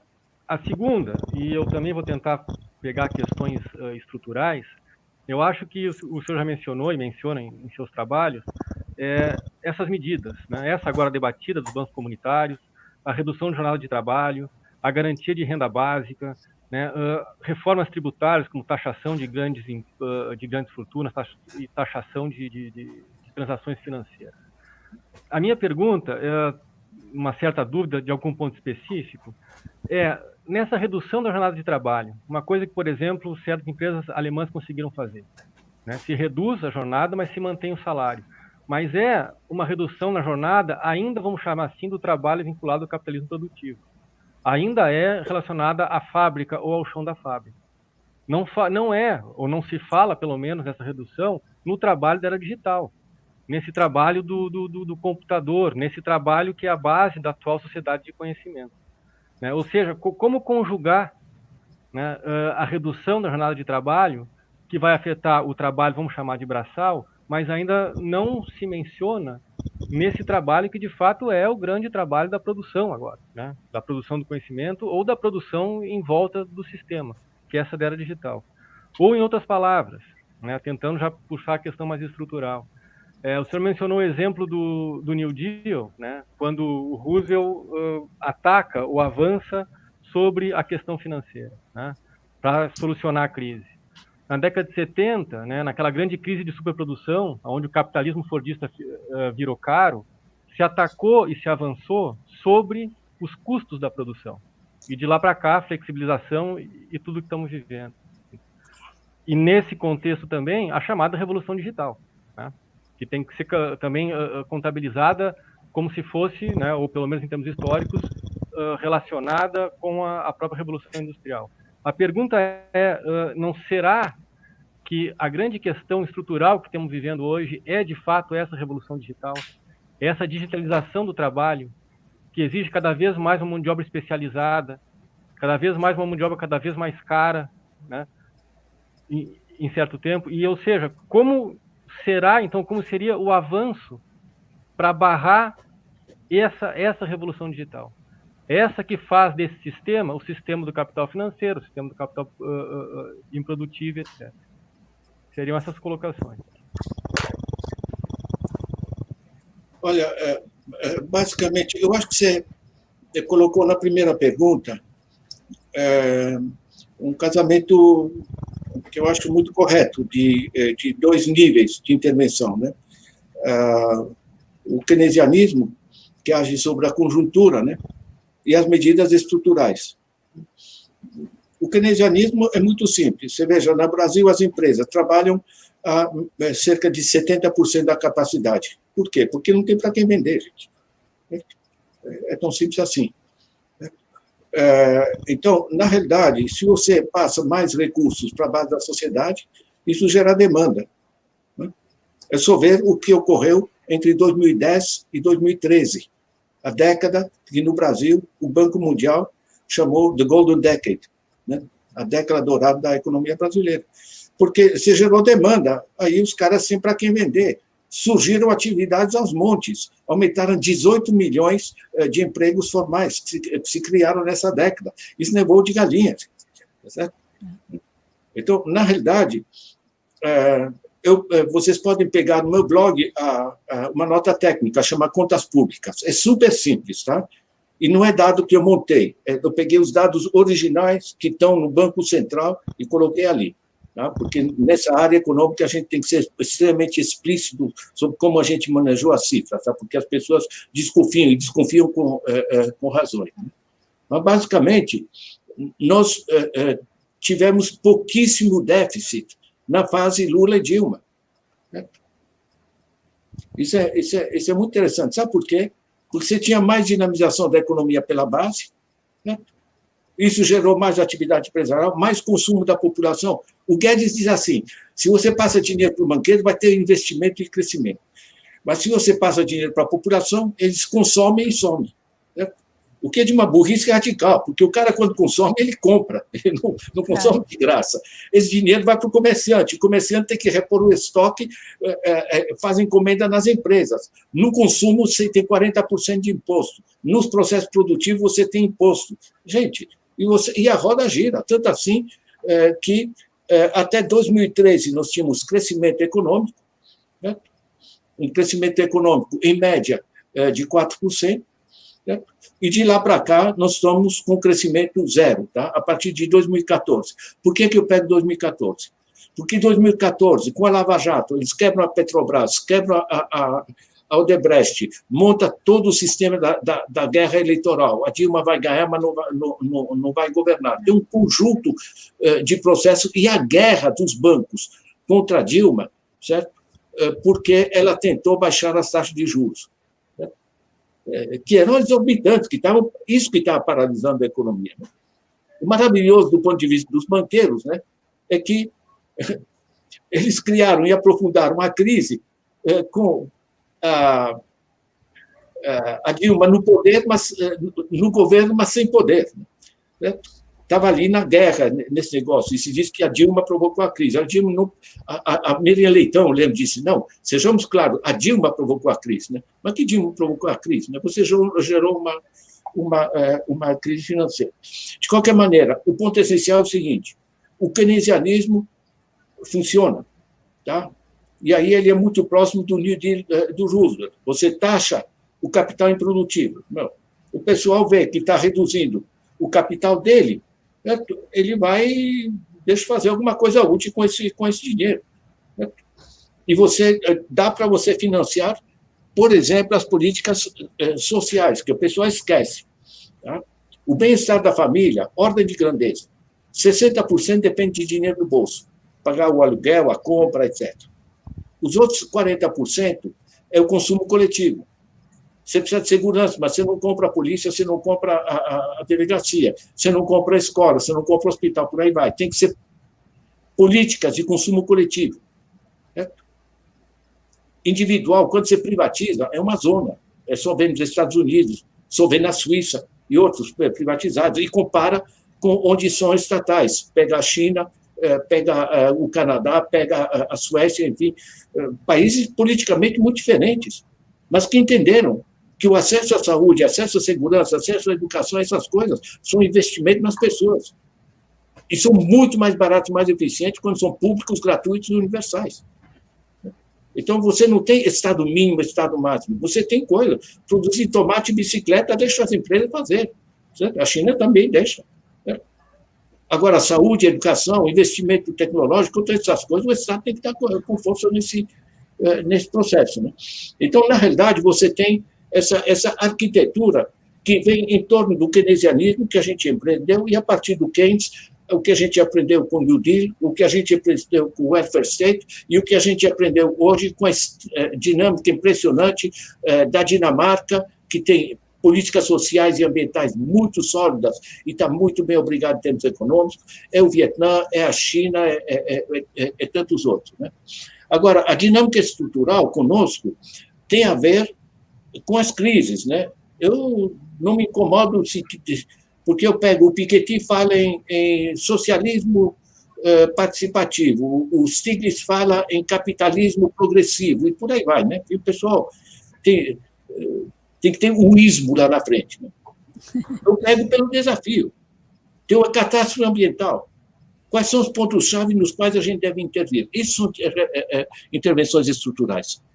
Você não pode estar queimando a Amazônia e dizendo que tem algum sentido nisso. Certo? Você não pode manter essas favelas, essa miséria nas coisas e achar... Queria lembrar, no ano passado, em média, a polícia matou 17 pessoas por dia. Um país sem pena de morte. Tá? E o que são? Jovens pretos de periferia. Cada vida dessa é uma inteligência perdida, uma contribuição produtiva perdida. No Brasil, você tem 212 milhões de habitantes e 33 milhões de empregos formais privados. 33 milhões para 212 milhões de habitantes, gente. 150 milhões de adultos. O negócio não está funcionando. Acrescente 11 milhões de emprego público, são 44 milhões. É uma merreca. A subutilização da força de trabalho é dramática. Você tem a subutilização da terra. Tem um artigo legal meu, tá? Que chama a subutilização de fatores de produção. É uma nota técnica, gente. Minhas notas técnicas, qualquer cristão entende, tá? É um negócio... É que eu aprendi isso na Nicarágua. Qualquer cristiano, ou seja, aí qualquer um.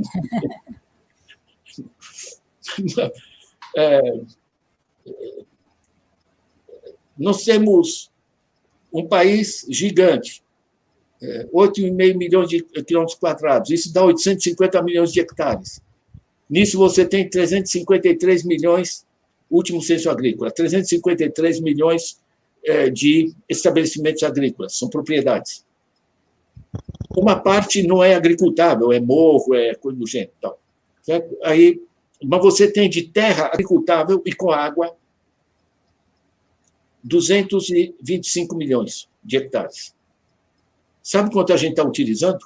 Somando lavoura permanente, lavoura temporária e a arboricultura, né? 63 milhões. Frente a 225 milhões. Eu estou arredondando a diferença, dá 160 milhões de hectares. Sabe o que é 160 milhões de hectares? É 5 vezes a Itália. Terra parada, subutilizada. Estão esperando valorizar. É rentismo. Onde havia o lucro capitalismo, hoje você tem rentismo. Onde você tinha investimento produtivo e acumulação de capital, você tem dividendos. Onde você tinha a fábrica, hoje você tem a plataforma. A plataforma que, inclusive, explora a fábrica. Não desaparece a agricultura, não desaparece a indústria. Mas o processo dominante em cima disso se transfere para a economia de pedágio, a economia de intermediários que se formou. Né? Para mim, é central, a meu ver, ler o livro, do Rifkin, do Jeremy Rifkin, A Sociedade de Custo Marginal Zero. Gente, todos esses livros recentes que surgem, porque eu recebo, eu sou aposentado pela ONU, mas eu recebo, continuo a ter os contatos, recebo material. E eu coloco esse material internacional, eu faço resenhas, não resenhas comerciais, mas resenhas de ideias-chave, que eu coloco no meu blog Dicas de Leitura. Tá? Vocês podem pegar lá o Rifkin, vocês vão encontrar. Esse raciocínio está também no livro, tá? No Capitalismo se Desloca, tá? O essencial, porque ele é essencial para a transformação. Por que é tão importante? Se eu passo meu relógio para a Beatriz, isso é um produto do século passado, tá? Passo meu relógio para a Beatriz, eu deixo de ter meu relógio. Em economia se chamam bens rivais. Se eu passo uma ideia para ela, eu continuo com a ideia. Nós podemos generalizar para o planeta todo tecnologias simples, agrícolas, que melhoram a produtividade, sem tirar pedaços de ninguém. O MIT, há mais de 10 anos atrás, generalizaram o acesso aos textos dos professores deles, online, gratuito. Certo? Eu, mais modestamente, não sou nenhum MIT, todos os meus livros estão online gratuitamente. Certo? E o SESC, inclusive, disponibilizou gratuitamente o livro no próprio SESC, certo? Diz eles em coerência e solidariedade comigo, né? Escrito pelo diretor do SESC, achei muito Maravilha. Estou entendendo o processo. Gente, isso aqui é um terremoto em termos de entender as transformações sociais. Não estou falando só econômicas, sociais. O fato que eu posso, aqui, pegar meu celular e conectar um professor de Moscou ou de Paris aqui instantaneamente e conversar com ele de graça, não. Certo? O que é isso? A conectividade é planetária, gente. E mais, toda a informação tecnológica é planetária. Não precisa ficar, sabe, qualquer pequeno avanço, a empresa farmacêutica põe patente em cima e fica sentado 20 anos. Depois de 20 anos, faz uma pequena alteração, repatenteia, fica mais 20 anos. Gente, 20 anos?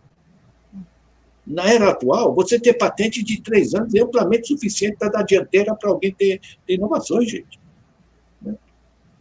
Isso aqui nos toma... Isso é essencial nesse livro, tá? Que é a parte propositiva.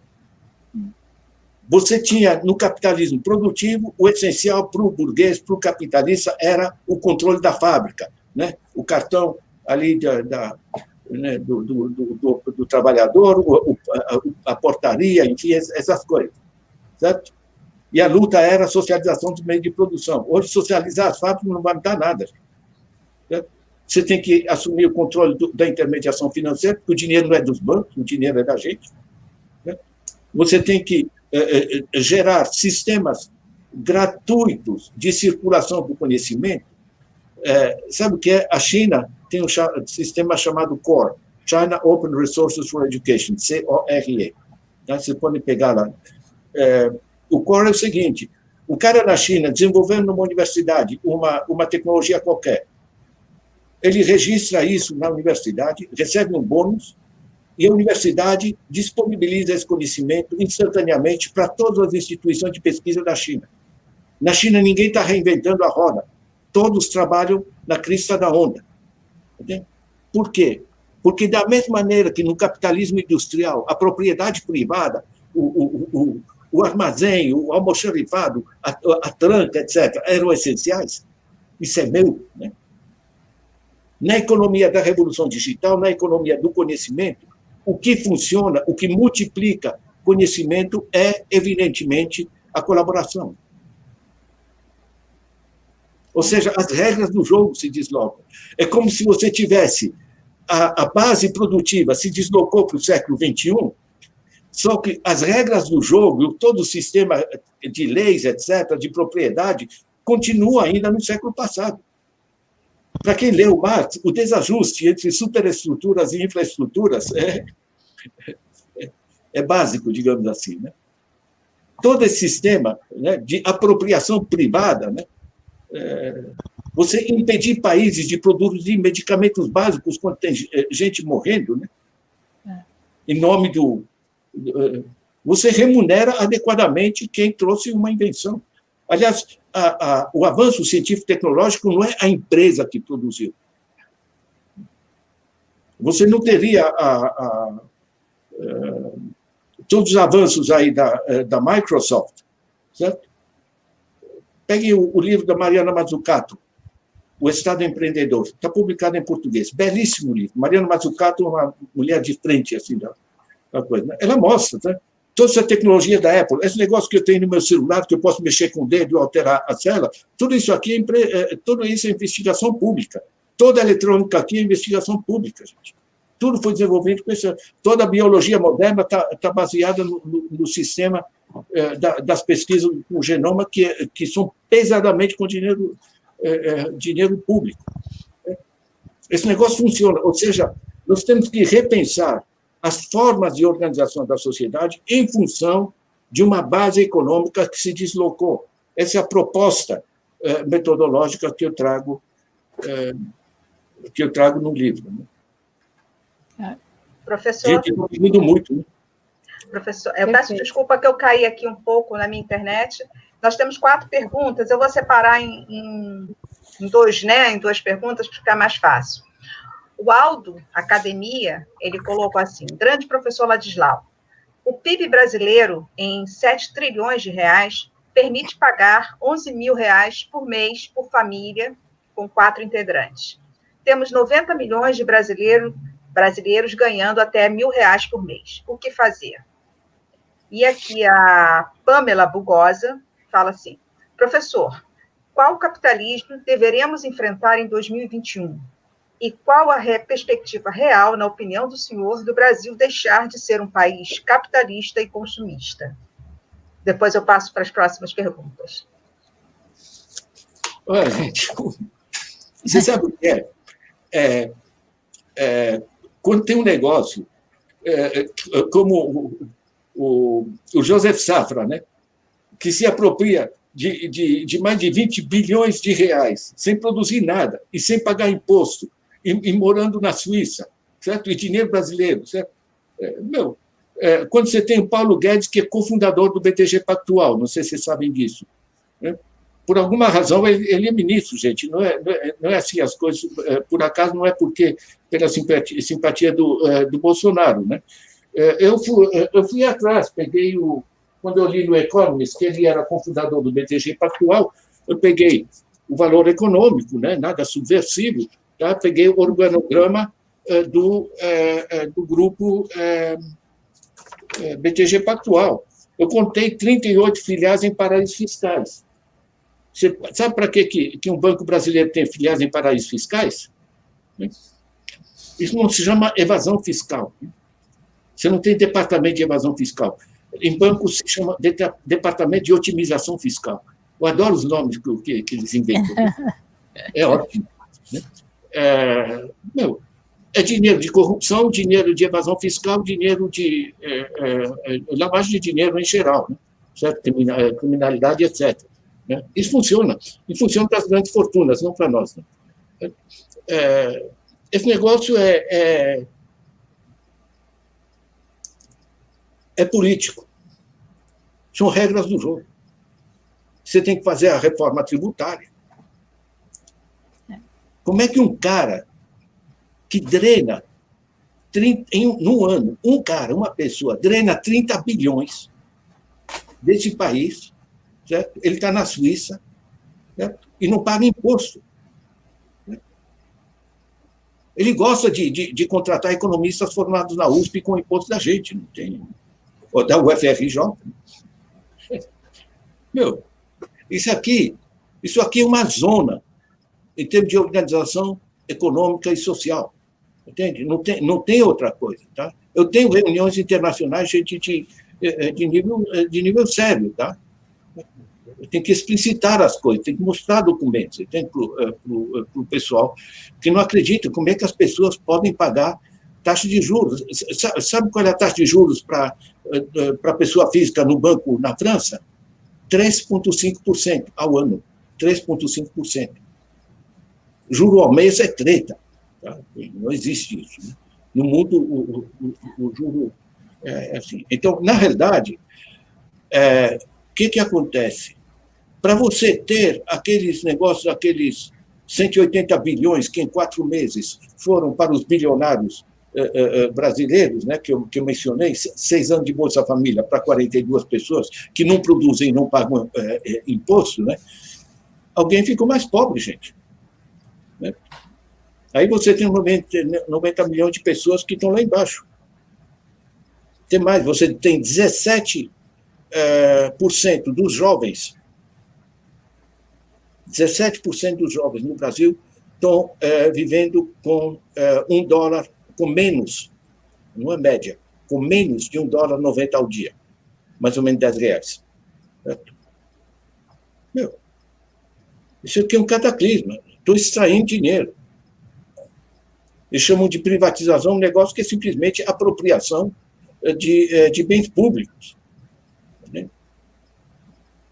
É outro nome simpático, privatização. Vai ser mais eficiente. Quando você entrega, vende uma empresa pelo lucro de 1 ano, gente, isso é bandidagem. Isso é bandidagem. Agora, as pessoas têm mais dificuldade, porque como a apropriação do excedente social se deslocou, ela se dava essencialmente pela exploração salarial, né? Karl Marx, etc. Agora, você não justifica um excedente social indo para esse 1% ou 0,1% tão rico no Brasil por exploração salarial. Porque para explorar pelos salários, pelo menos você tem que gerar um emprego. Eu mencionei aqui, são 33 milhões de empregos formais privados no Brasil. Agora, explorar através de juros, através das tarifas e taxas no cartão de crédito, todo mundo, em qualquer favela, tem cartão no bolso. O cartão no bolso, sabe o que é? É um canudinho eletrônico, uma anteninha. Você coloca uma taxa, coloca um negócio, morre. Na realidade, você gerou um outro sistema de exploração, muito mais amplo.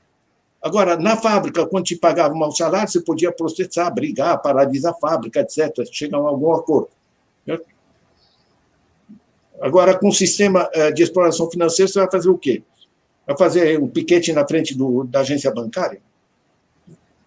O sistema se gerou muito mais abstrato, né? Daí a importância do que eu tenho investido junto com o Instituto Paulo Freire, que a gente tem esse programa que a gente chama de Pedagogia da Economia. Esse meu livro aí, A Era do Capital Improdutivo, tem vídeos de 10 minutos, um para cada capítulo. Deus e o mundo no Brasil, muita gente está fazendo curso, tá? E passa a entender. Inclusive, um conjunto de favelas do Rio, que fizeram curso comigo, pediram algumas aulas presenciais. Ou seja, nós temos que fazer as pessoas entender como se dá o novo processo de exploração. Jacqueline, eu não peguei a pergunta da Pamela. Professor, qual o capitalismo que deveremos enfrentar em 2021 e qual a perspectiva real, na opinião do senhor, do Brasil deixar de ser um país capitalista e consumista? Pamela, uma coisa que o economista detesta dizer é dizer não sei. Com toda a franqueza, eu não tenho a mínima ideia. Porque, sabe o quê? Não depende apenas do Brasil. O saco cheio planetário está explodindo. Tá? É só ver o que está acontecendo nos Estados Unidos, gente. Né? É patológico. É explosivo. Os caras do andar de baixo, aquela gente estrepada que havia na linha que não existe, os 50% do andar de baixo, eles tinham ele com esperança. Eles estão achando que ele não está conseguindo ajudar eles porque o establishment tradicional está impedindo. Né? Os políticos estão impedindo o Trump dele fazer o bem deles, né? Porque é isso que ele promete. Vai qualquer coisa, né? Certo? Ainda mais ajudado com a indústria dos fake news e da informação individualizada, que funciona como indústria, tá? de manutenção da bolha, né? Nas pessoas. Né? O que é discutido, Pamela, é o seguinte, na esfera internacional, é que, a partir de um momento crítico, porque o mundo está indo para o brejo muito rapidamente. A partir de um momento crítico, você tem uma conjugação de forças que dizem basta. É assim que se criou o New Deal, que se criou o Welfare State, que se criou o Bretton Woods, que se criou a ONU, que se criou... As mudanças que houve estruturais resultaram de momentos críticos em que as pessoas dizem há suficientes interesses prejudicados para esses interesses prejudicados serem suficientemente fortes para deslocar o sistema. Agora, em que condição? Onde, nesse processo extremamente conturbado e inseguro. Você sabe o que é? Eu digo não sei, é com responsabilidade. Tempos atrás, eu estava lá ajudando a montar um sistema de planejamento na América Central, né? E tinha um grupo brasileiro veio me visitar, eu estava no Ministério do Planejamento. Me perguntaram, o que você acha que vai acontecer com o país? Qual é o futuro aqui? Eu disse, eu não tenho a mínima ideia. Me disseram, você está organizando o sistema de informação econômica da presidência, você não sabe? Eu disse, olha, amanhã os americanos mandam a contra-invadir esse país e ou explode uma bomba aqui e faz essa coisa. E tem, a partir de um certo número de variáveis, você não controla a resultante. É tão simples assim, é físico. Então, a gente não pode saber. Qual é o nosso papel?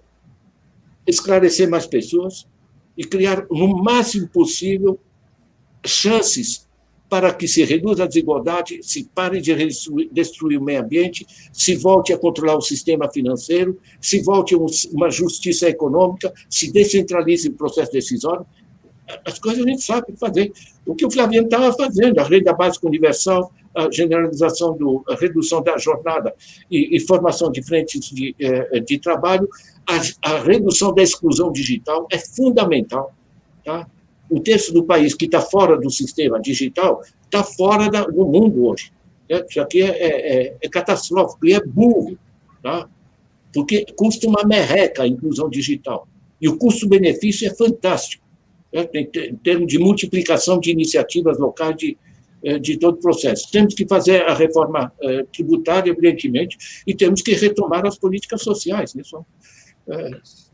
Por desgraça, nós sabemos o que fazer, temos o dinheiro, temos as tecnologias, mas temos um processo decisório que é só olhar o que está acontecendo em Brasília, gente. Pois é, professor. Hoje mesmo foi outra notícia, né? O governo federal ele vetou o que seria o acesso à banda larga às escolas públicas em 2021, né? No projeto de acesso à banda larga. Professor, nós temos mais 4 perguntas, mas 3 delas eu acho que elas estão... O senhor respondeu e elas têm uma certa linha, então eu acho que podemos juntar, e uma última que é provocativa. Né? O José Zelman perguntou, caminhamos para a Terceira Guerra Mundial? Vamos ver aonde se rompe o sistema? E aí a Bruna Reis falou, não sei também se já foi comentado, mas o senhor acha que há uma crise terminal da hegemonia e, com ela, uma crise terminal do sistema econômico moderno? E quais seriam, ao seu ver, as saídas para o Brasil sair desse quadro que estamos caminhando, seja econômico ou socialmente falando? E a Anete Cavalcante falou, diante de um governo global, será possível que as divergências internas sejam amenizadas para defender os direitos nacionais em todas as nações? E a última pergunta que eu falei que era provocativa, que é também da Anete, que ela fala assim, professor, os bancos comunitários correm risco da interferência de milícias? E depois, assim, do público, a gente encerra essas perguntas. Olha, gente, Guerra Mundial ninguém sabe, né? Eu estou muito confortado com a saída do Trump, que claramente, para ele, fazer mais uma guerra para se manter no poder e ser reeleito não seria, em termos de custo-benefício, para ele secundário, tá? Quando digo ele, digo toda a patota que tem em volta. Tá? Porque o Trump não é só. O problema não é o Trump, isso é importante. O problema não é o Bolsonaro, o problema não é Duterte, não é Erdogan, não é Orbán, não é Kaczynski, o problema não é Boris Johnson. O problema é pessoas votarem num cara como esse. Esse é o problema. Então, a gente tem que deslocar. Né? Da mesma maneira, o problema nosso não é educação, não é saúde, não é pobreza, essas coisas. O problema nosso é não ter capacidade de montar um governo que enfrente essas coisas. Ou seja, a gente tem que colocar os problemas onde se dão as decisões efetivamente nesse processo. Né? Simplesmente ninguém sabe. Por enquanto, a gente tem escapado. Lembro quando perguntaram a Einstein como será a próxima guerra mundial, né? A terceira guerra mundial, ele disse: a terceira eu não sei, mas a quarta vai ser com pedras e paus. Tem que entender uma coisa. Os imensos avanços científicos e tecnológicos, que não são de empresas, tá? São essencialmente de pesquisadores por toda parte. É uma elevação científico-tecnológica fenomenal nos últimos 50 anos, em particular. Isso permite que a gente faça muito mais com muito menos esforço. Isso é bom. Quando eu digo que o PIB mundial, dividido pela população, dá uma média de R$18.000 por mês por família de 4 pessoas, significa que os avanços científico-tecnológicos não é porque o capitalismo, é essencialmente os avanços científico-tecnológicos que se deram por um conjunto de convergências. Né? A humanidade descobriu coisas fantásticas. Né? Nós não estamos conseguindo criar a reorganização social para tornar isso um instrumento de liberdade econômica, liberdade das pessoas. A gente pode se livrar da tragédia, da pobreza, do sofrimento, da miséria. Enquanto você ficar passando o dinheiro que resulta desses avanços científico-tecnológicos, que são da humanidade, não são de empresas, não são do Bill Gates, não são desses caras, certo?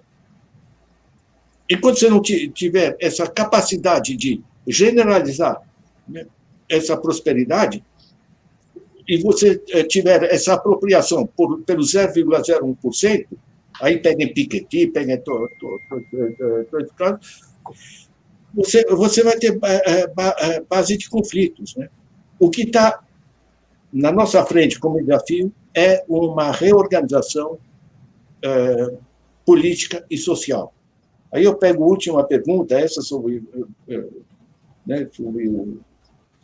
a penúltima pergunta sobre governança global, né? Como é que fica a nação e coisa do gênero. As nacionalidades existem. Tá? Nas multinacionais, nas grandes corporações, nas plataformas, e não estou nem aí que a nação, que coisa assim, estão vendo só o dólar que flui.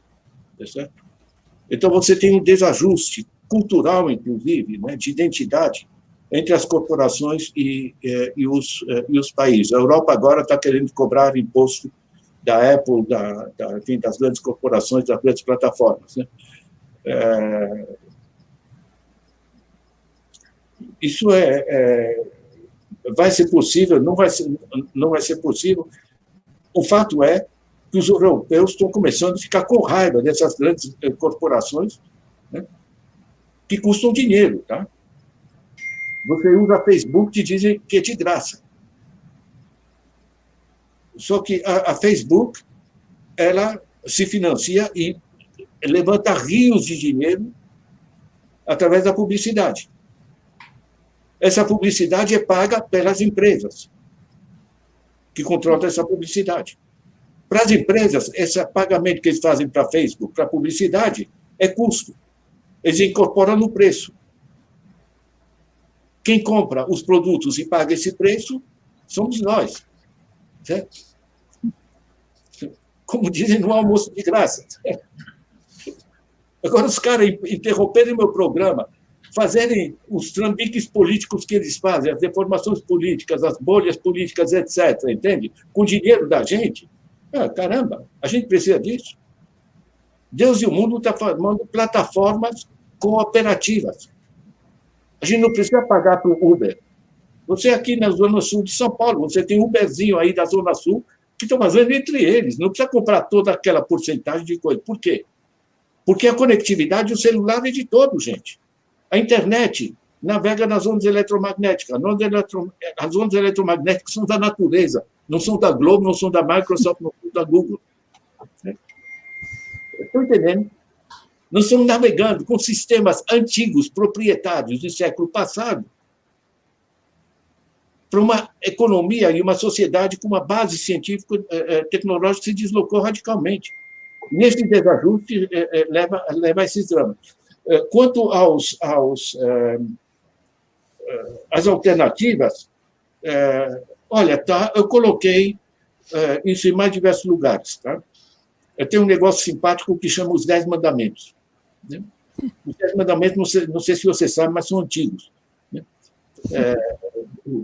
Não apareceu nenhum Moisés para subir a montanha, pegar outras tábuas. Né? Eu acho que está na hora de uma edição revista e atualizada. Se vocês colocarem 10 Mandamentos edição revista na internet, é provável que vocês Ladislau Doubo. Vocês vão encontrar assim: não reduzirás o teu próximo à miséria, não farás isso, não farás aquilo. Você falar que o artigo, como é o 6º mandamento, que é não cobiçarás a mulher do próximo, está completamente desatualizado. Temos numa palestra com empresários, né? Eu mencionei esses 10 mandamentos, aí um empresário reagiu dizendo: professor, é que não se apropriar da mulher do próximo, tudo bem, mas não cobiçar a mulher do próximo é contrário aos direitos humanos, gente. Gente, piadas à parte, nesse livro, o último capítulo, tá, é um texto que a gente elaborou com Ignaz Sachs, que é um dos criadores do conceito de desenvolvimento sustentável, uma das grandes cabeças mundiais, e o Carlos Lopes, que é um africano brilhante, hoje professor em Cambridge, na Universidade de Cape Town, um grande amigo. Juntamos os três e elaboramos uma proposta do que é viável, o mínimo necessário para esse negócio não ir para o brejo. 13 propostas. Tá? Aí vocês podem pegar. No meu texto, A Economia Desgovernada, que lá o pessoal me pediu lá para a Economia de Francisco, publicaram lá na universidade deles.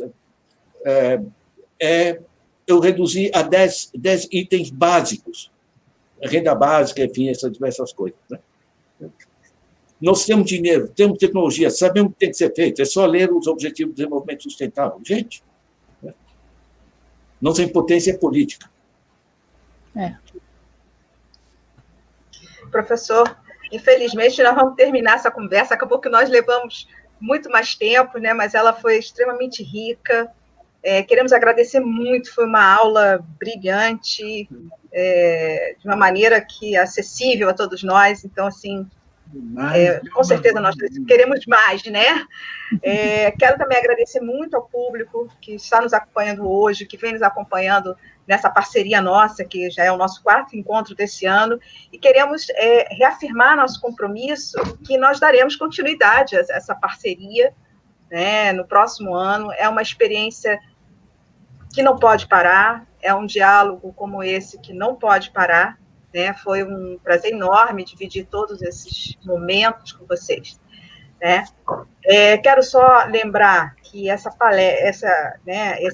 vídeo ele fica no canal do YouTube, depois ele vai para o canal do YouTube do LPPE, vai para o canal do YouTube do IEAS, fica no Facebook, e depois nós transformamos em podcast. Então, eu acho que nós fazemos aquilo que o senhor faz, que é disseminar esse conhecimento o máximo possível também.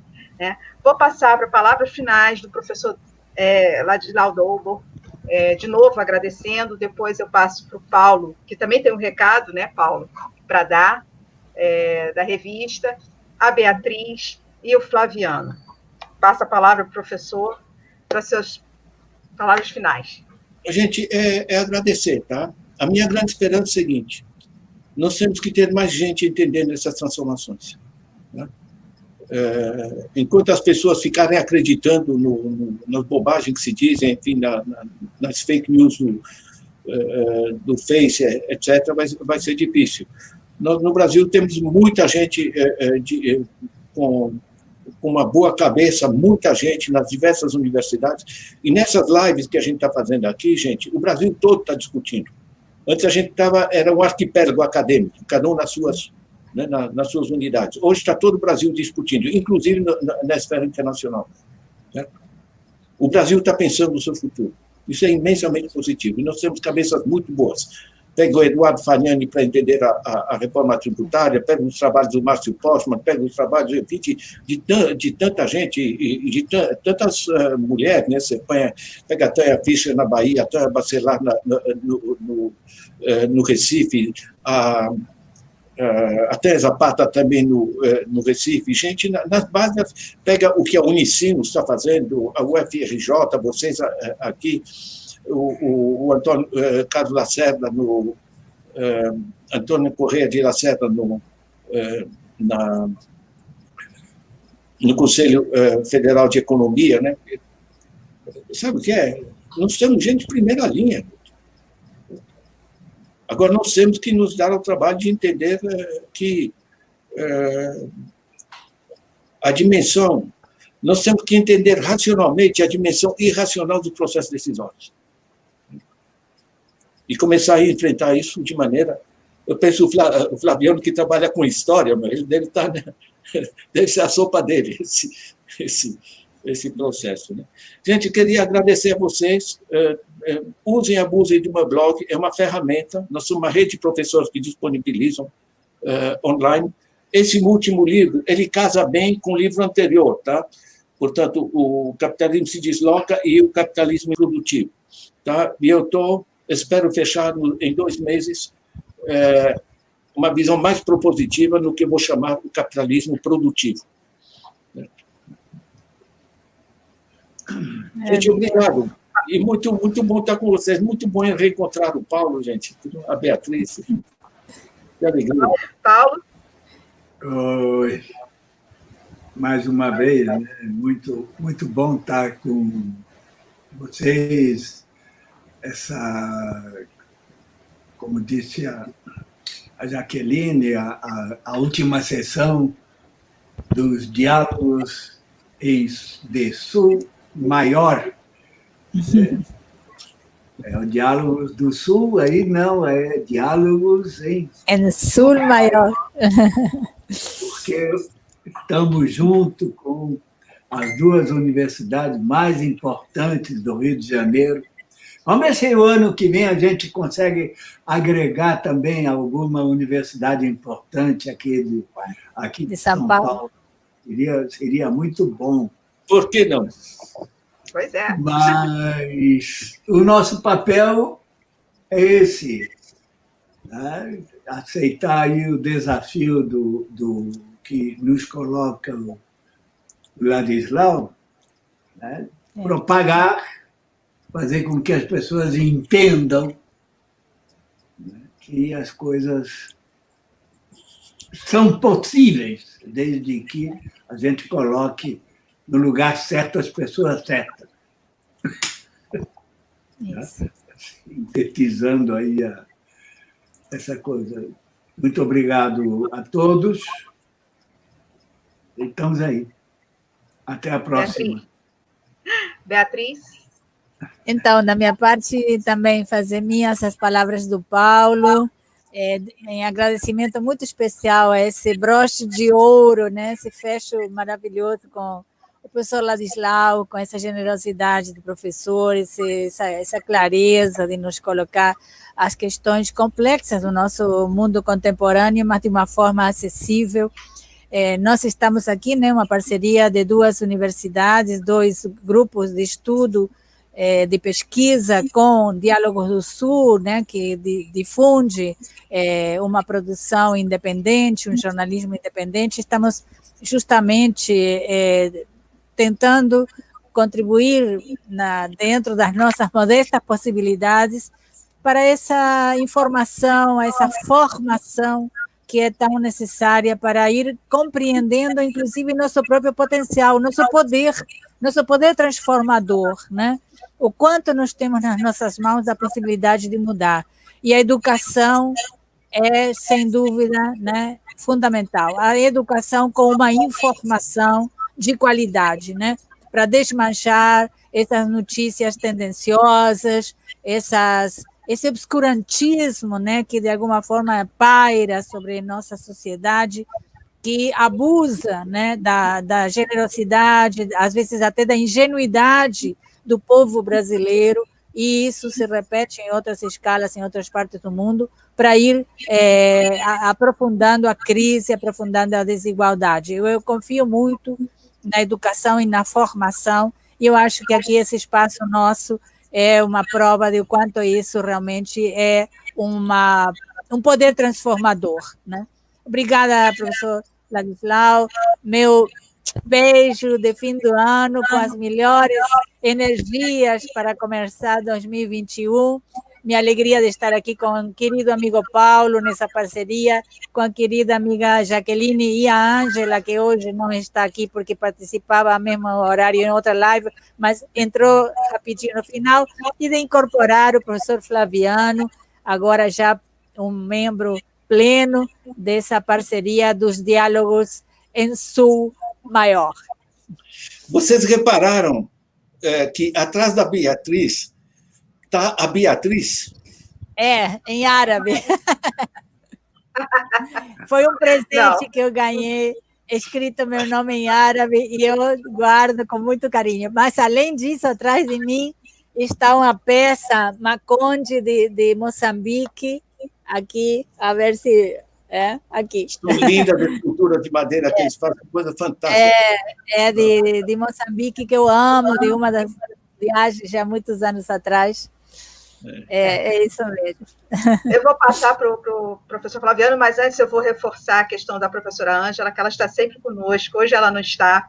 Nós, quando começamos, nós temos também a professora Edna Santos, que está se aposentando, mas é uma parceira nossa no processo de recuperação desse acervo da Caderno de Terceiro Mundo há muito tempo, que nós conseguimos digitalizar, né? Eu acho que é um material importante também para se pensar.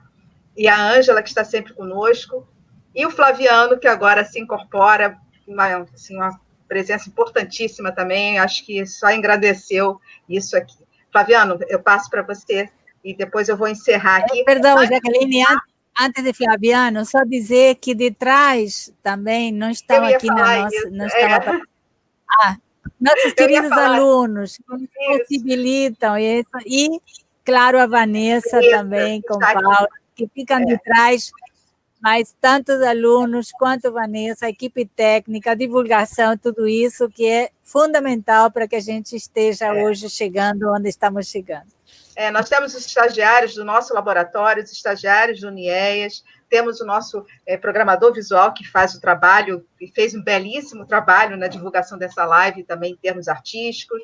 Temos a Vanessa, que está aqui atrás, que não está aparecendo, mas sem ela, com certeza, isso não estava funcionando. Então, esse agradecimento nosso à equipe, a esses alunos, é importantíssimo, porque para eles que nós fazemos isso também. E eu vou passar para o Flaviano, e depois vou encerrar, vou dando já o meu boa noite, um bom 2021 para todo mundo, que seja com vacina, que seja com a solução de alguns, pelo menos os caminhos de alguns caminhos sejam encontrados. Professor, de novo, muito obrigada. Flaviano? Bom, só agradecer também, sem muitas palavras, agradecer estar aqui presente nessa equipe, agradecer ao professor Ladislau. Eu acho que ter alguém que consegue falar da complexidade das questões macros de uma forma, vamos chamar assim, micro, mas no sentido do efetivo, do competente, do muito compreensível, é um grande privilégio, né? Eu acho que, como ele bem colocou, né, entender de forma racional a irracionalidade dos processos decisórios, né? Eu acho que isso aí já é uma frase que eu acho que traduz muito bem o que é a competência de falar muito de forma um pouco e de forma muito clara, né? Eu acho que isso é um pouco assim esse talento aí que o professor trouxe na aula de hoje. Então, só agradecer também. E até 2021, continue nos acompanhando, né? Que nós teremos mais, né? Beatriz, Paulo, Flaviano. Professor, o senhor está com certeza convidado a participar desse nosso pensar, né? Eu costumo participar quando o Paulo me convida, em particular pelos vinhos que ele tem. Temos que marcar um encontro presencial. Sim, com os vinhos.